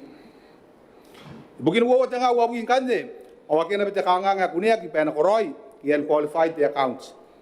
jadi di kanya wo tanga wa metowana o korokore te kanga na accounts TPK daron dai kai pakamane ka ki cost the bank ke unpresented checks ite intaware ani mebubua abu tanga ke mebubua abu tabun tanga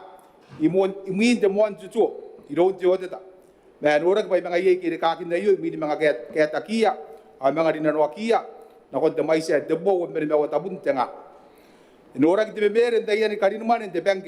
ke outstanding deposit ke ribos na kinuare ndai ari arios de mari de ware de boys mi me wa tabun tanga pakamare ka tuai nana ki ke presented checks de mai se wa tabun tanga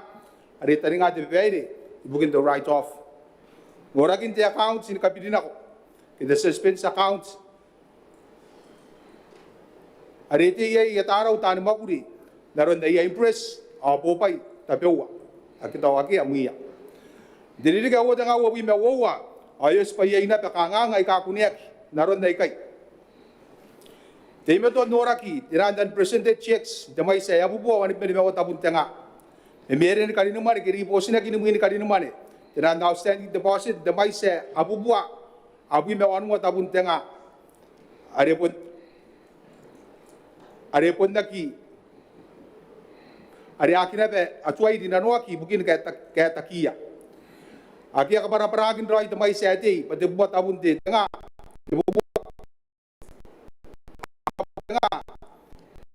sana accounts TPK Kanoan de tong de tau akia na tong mari TPK me ron tau te kan tamai sete ora de million naron kan de kaya ka are ka me ro tan makuri ndai de meroro ari naron de ba yere tari karo ko iron to komete ayos nanoia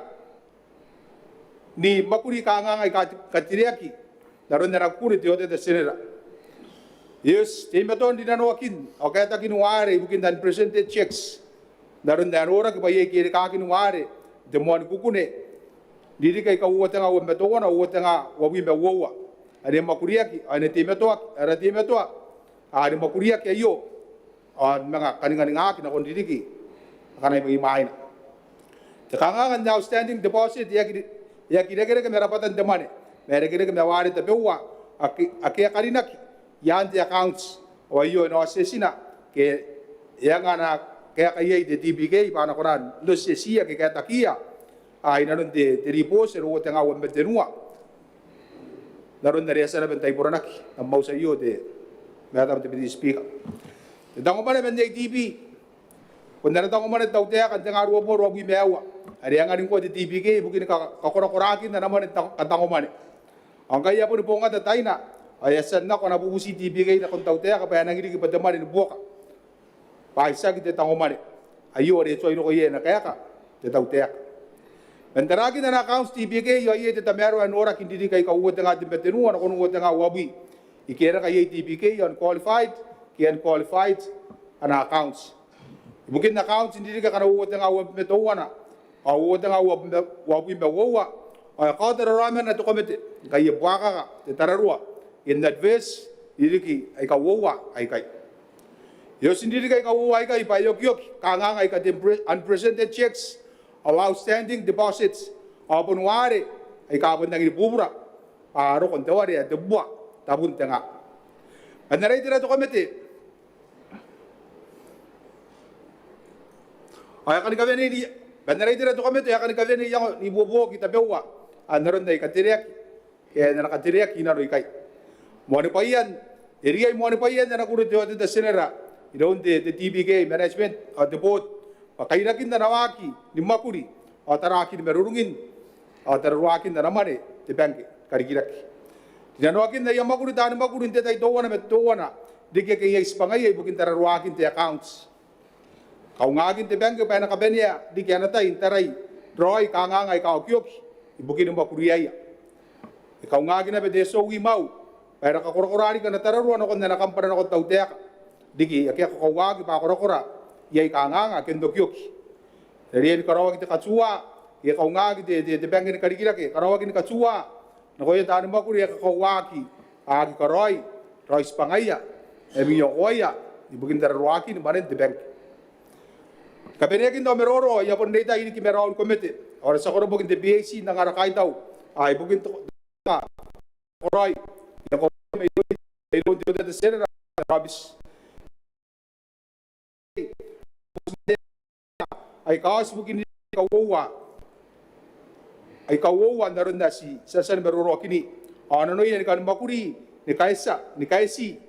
o ya muyoko ari na rora kimina na yari post in the accounts diri kia kana mina wo tanga wo metenua au wo tanga wo bimbe wo ayo le kameto ana be banana na pot na red de DBK yare de beroro pa na nora ki bidak na kon na tamero ariki na kon na accounts ai kame mai ora pa ano ro speaker ay akure de yai de ko takas pa ne ber Maungatabu yo na usmaya na repos ora yo ni po ki to komete bugin na accounts DBK ibugin diri kay ka wo tanga wo de bimbe tenua na kon wo tanga wo bimbe wo korap Adam Korapa the chairman of the PAC, the Manila Satina, but if Mogoro at the Boowi and Antimena, and again, I can candidate motion that you don't the minute the Bota can Makuri begin the money of Bail and Karikiraki or the home residence, Akarineki, honorable Dr. The way to us when I'm the home residence.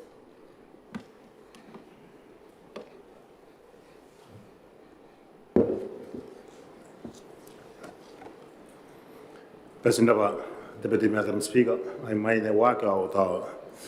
your Pundi Momon Langa, the Monarch of Melbourne and Gaben, the Bontai and the Maroy. I'm not in the Melbourne.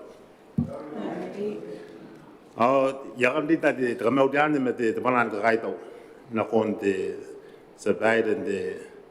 PAC, Nakain and Committee. Begin the reports, and ask and government and Osayo. Ibu kita na account the DBK ke the Development Bank of Kiribati begin uotang at metenua na kon uotang o mo ako wa pun nang da to kai man e disero ko ta ya montar ben takin da ba tau ta enang busmaya a puto ka tiri posa yo naramente kai kana modern account the DBK apa nai mata da pun ta ko to ye ina ko tayin to dekere na ko tabi wa ka kinang lori non e ko ta non du ko na kan ko tara yo overall bukin tay di ka kan da pun nang e bon ko ta tamni ai ti ki dak ma to mo ko ko ye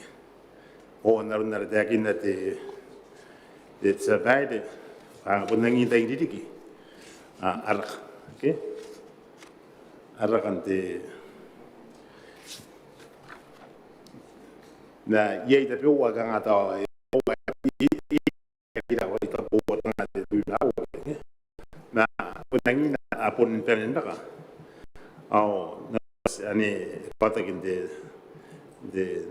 boss ki na sitara rai ko te na kana o tanga te metenua e pondaka ma qualified o tanga te na o e rus me qualified o tanga te me o elak qualified ai pun aruna no kan indika ke muina ke si to wana to i te o te opinion ne ka adverse ke ma ka kun kun ka mi wa elak me adverse na na ka ta ko ta ye te me ka ke na na isen te ka no the adverse opinion ka ya kun ko se ba pun ya ki yes ta account ke ta wona ko ke man kan me te ba sinori te me di Madam Speaker ba e aponda kana te angin te angin o tanga te metenua no kon o tanga o miao te tera men o tanga te metenua te bo ori metuana tanga te bo ro metenua o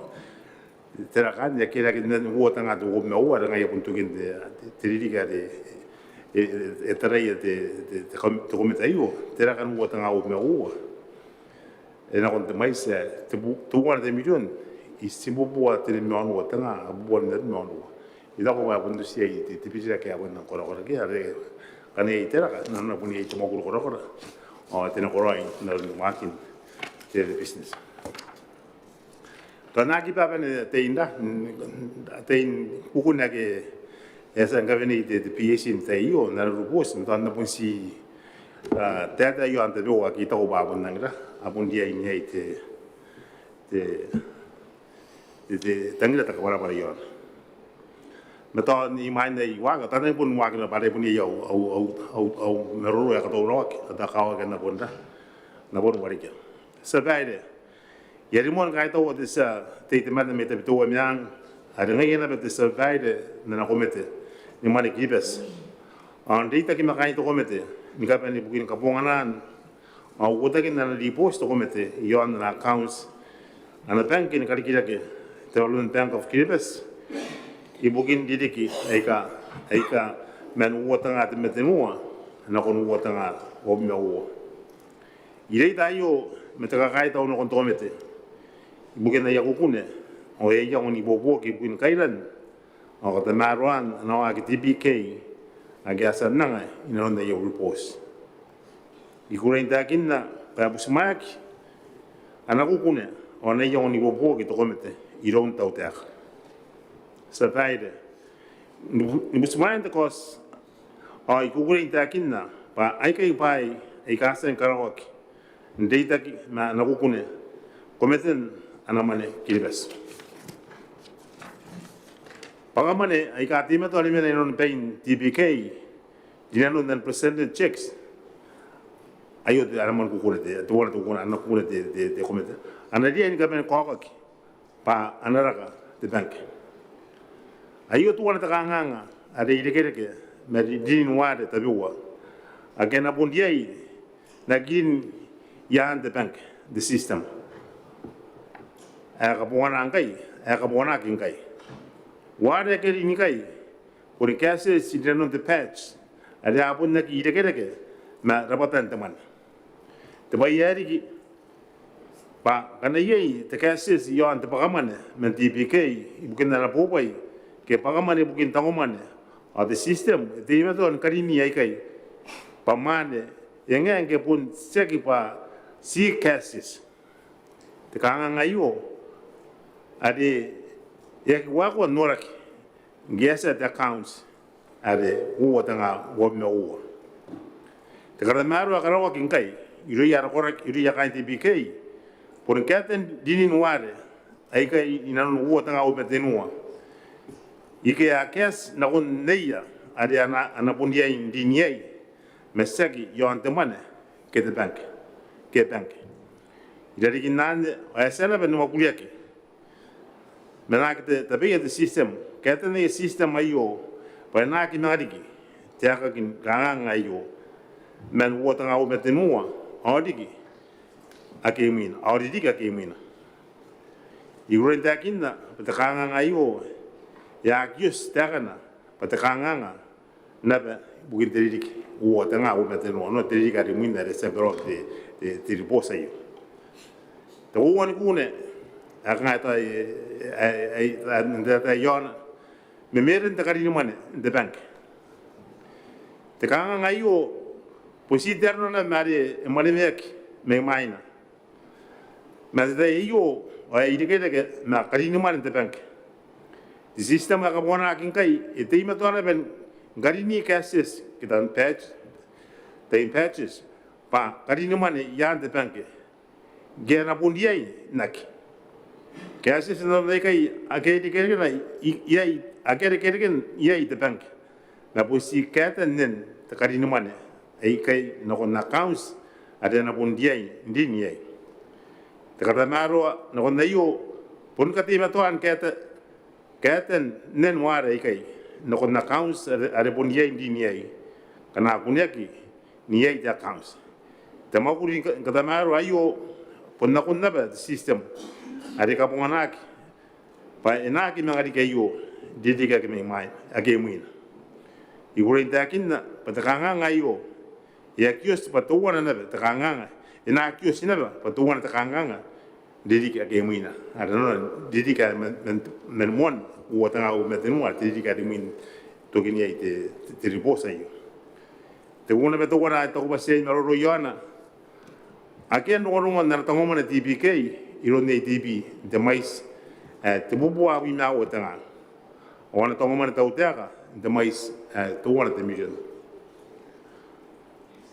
Ro ta ngoma na io ona ta ngoma na ta utega iro nei TP de mais to ora te million. Awari ana ka tongo mane ye te TPK I bukin ka kuruan na mane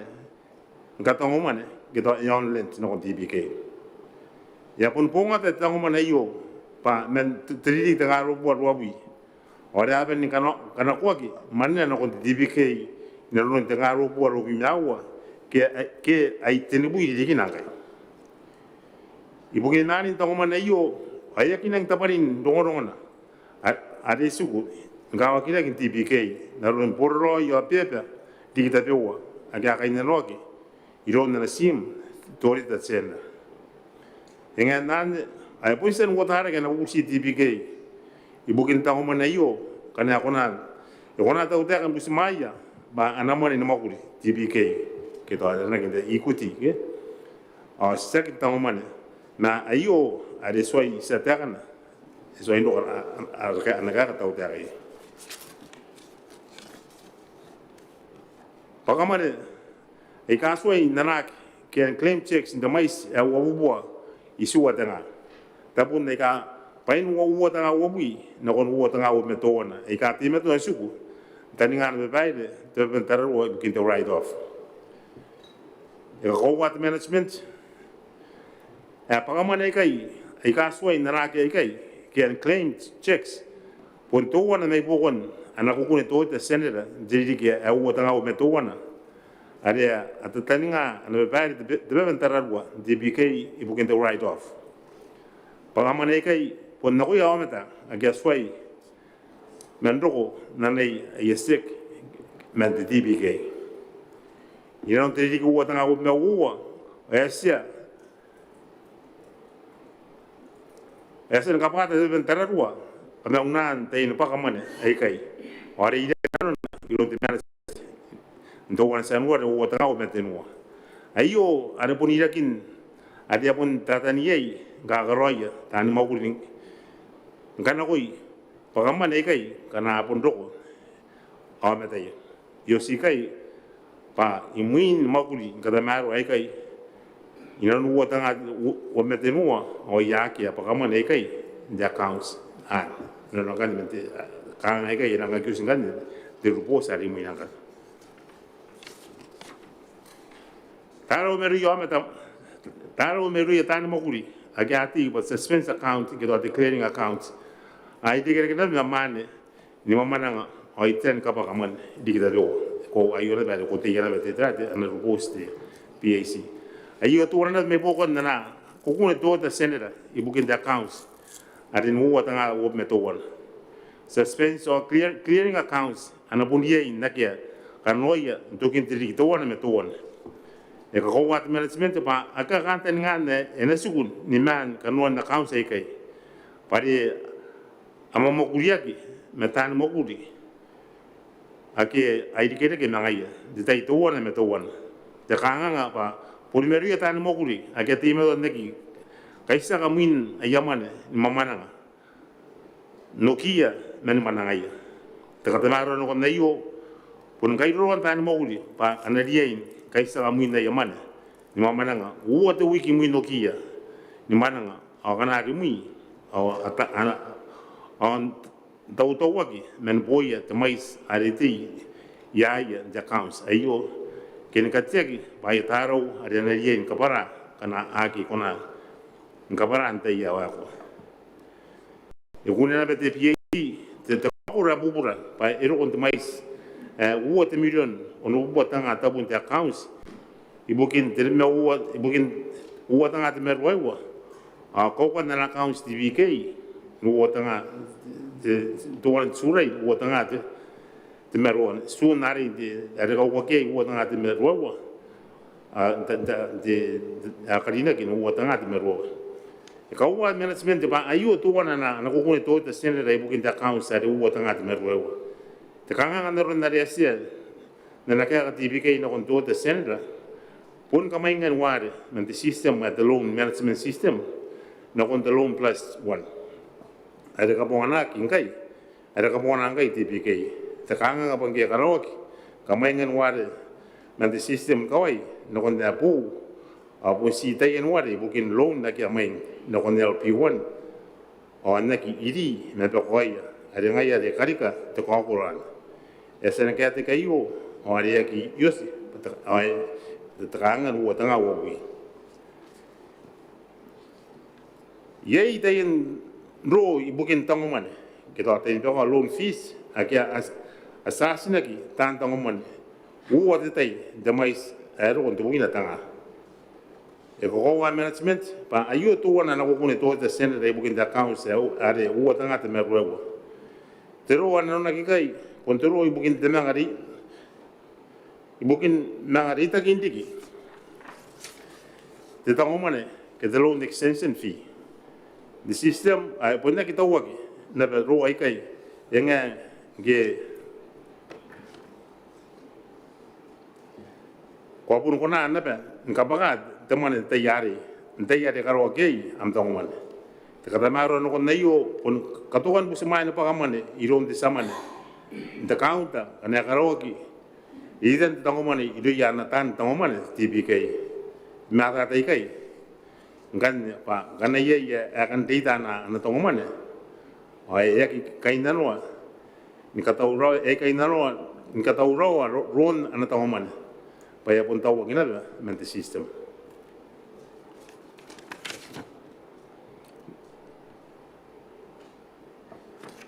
o ta na karau te ka tane te vai ranga papa ki te mena ai na I to ko ba te vai ka te inte ne kai mo ku le ke e ka te ngoro yang kai TPK I bukin te dra arun na ana ku kune te komet na ta na si di to ya ven ba kan ba e to ba ya ki manga kan repeat ba se te ki na te dra te sa ba na ta na si te ki na kan bukin ka nga ngai ka ke na recommendation te to komet au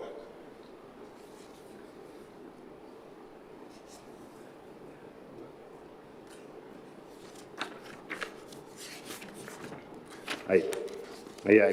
ibukin kanga ngai ka yosi kai a tari to komete pa idia ya na ben tararu TPK ayo na bubuki ana recommendation ti to komete a management ka goro ina na kai mon pa yana na kukune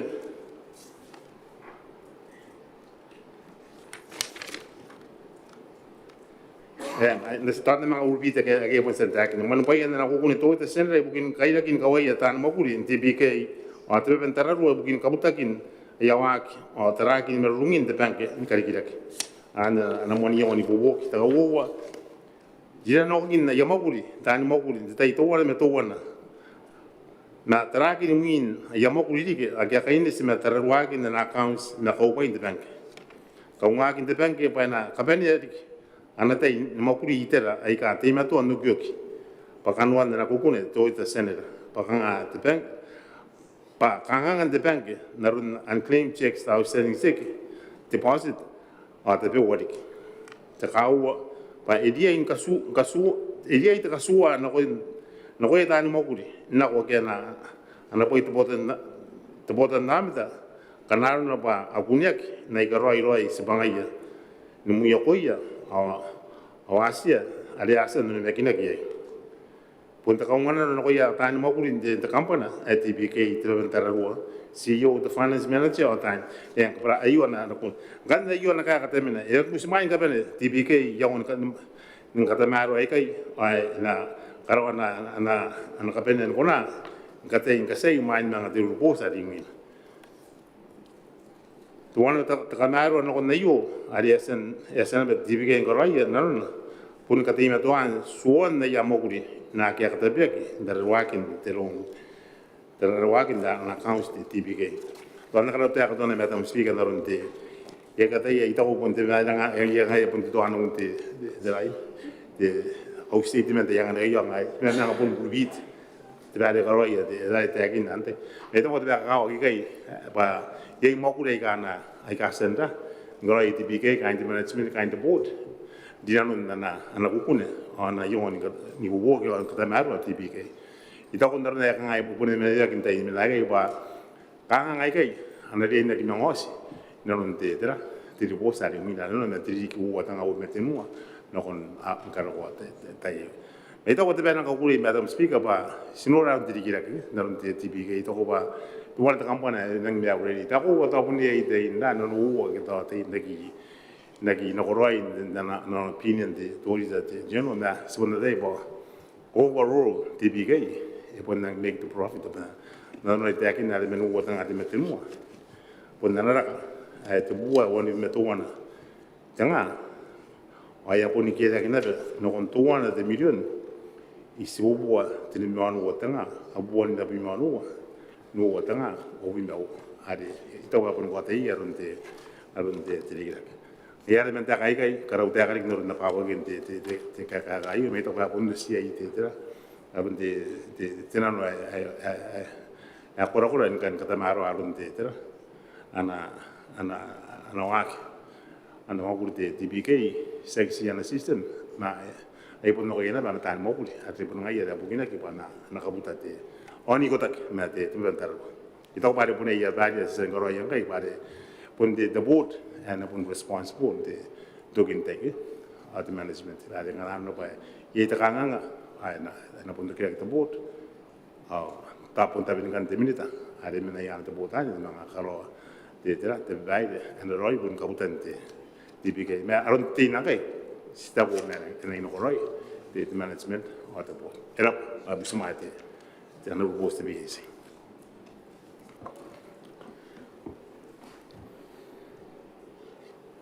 Kora mata government presidents na busti ko am Mike ayasan meroro te ranare ta government presidents ya kaina ko ngante te ranare te meroro na ko ira metara te tai isi te punya te bene sa po awa ai rende tai yo isi te punya te bene sa po ra tai ni break te tai yo ngane ya kana te tai to utana ranare Karapain kami ni kapeni ayo ibu nara kapeni an teteri na konan rana ari na konan kairia nara kani mewan teteri nara katabi metenuan nau sara mana ben mengatap ya mana au kakaita mana kon mente meu kaya sandro ni ran tetap meni rana non wo tu wiki asan na konan ni te ta kora kora pas na konan ro kon te wate wina pa kana ko te tai se ma kon ro kon te wate wina te nga funga mina kakaita na kon te presidents ta ka women kind na cabinet dike yo officials ibu kinte rana ari po kaya na kaya kaya no ya arabotan no me tanga yeri ya kaita na ko ya me kaine ministry se ka ko ya kaita na kon telita me kaina na party buginte ka nga ki ya kaina te tau te ni karawan se pangaya oi pun tante ni ka pene at party re to wana re na party te me opinion dikirakin me roin te kiri bes ya para pura kana e pre atonga me ya kaita no ne kaine party ya kaine party ne pera kanga age nang ko sa ke ya kaita ne pena ko yan no de rana re de na ko yan tatap na ning kami na ko ya kaita na ko mi ya kaita uri na ko ya kainte RIT team Aria te me ton mera dari kiran konan rana re no ria pena ko roya ron te meta ku ro ya botan no meta me taboni kiri bes na ko tabona ori na ko ya ke amene sen kun kiri bes panam ka kaita na ko mi au panam kan den rana re ka te ki roin kami ya ko to panam ka kaino mo ko ma ya na kaita no bes te speaker ante de session re mi na kan ya na ro kan ne te to no mani re te speaker aria kan no mani are ne enang rana re ngai kan ko penya kan session na yo ani apa yang kan nang paurana kan kana yo anke terana re panam ka te ki roina ko mi me kain te awap ma ko ma ya na ram sa te yo kaina panau na ben ka te ki roina ko tenan katapu ai kai maira te arari kan kana katapu ka re ta katapu re terana re ari pekine peu ari itu are ke awari ni kunau ari yone ka vaina panaran ka te ki roina ko ya kain te ara karesa te karesa katolika na yarana re ni ya katapu ai kai yon ka vaya ya katekiroin kami te Christmas ya wakan o te pusmaya te riki ya po menai kai ya kate kiraren kapeni rapeung taina ko te meauri ta kapeni ka barauvuri ya ka barauvuri ngana rono pa ye spena ko no ka iri ni kairan na male ben Maungatabu ayo na kiki ya kin karawan si banga wa kamasan na ngai tante ya am karine kin kapeni en menai kai kan ya ka to kayo ami yoran kapeni metani metap kain ara ngapere tangira kayak kiri pesa te meauri tirai tetap ma kamra pa masrat ya usa sa mga tira kin tiran na kamra.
Testing.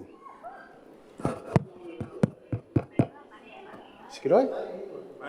Kai, iya ko.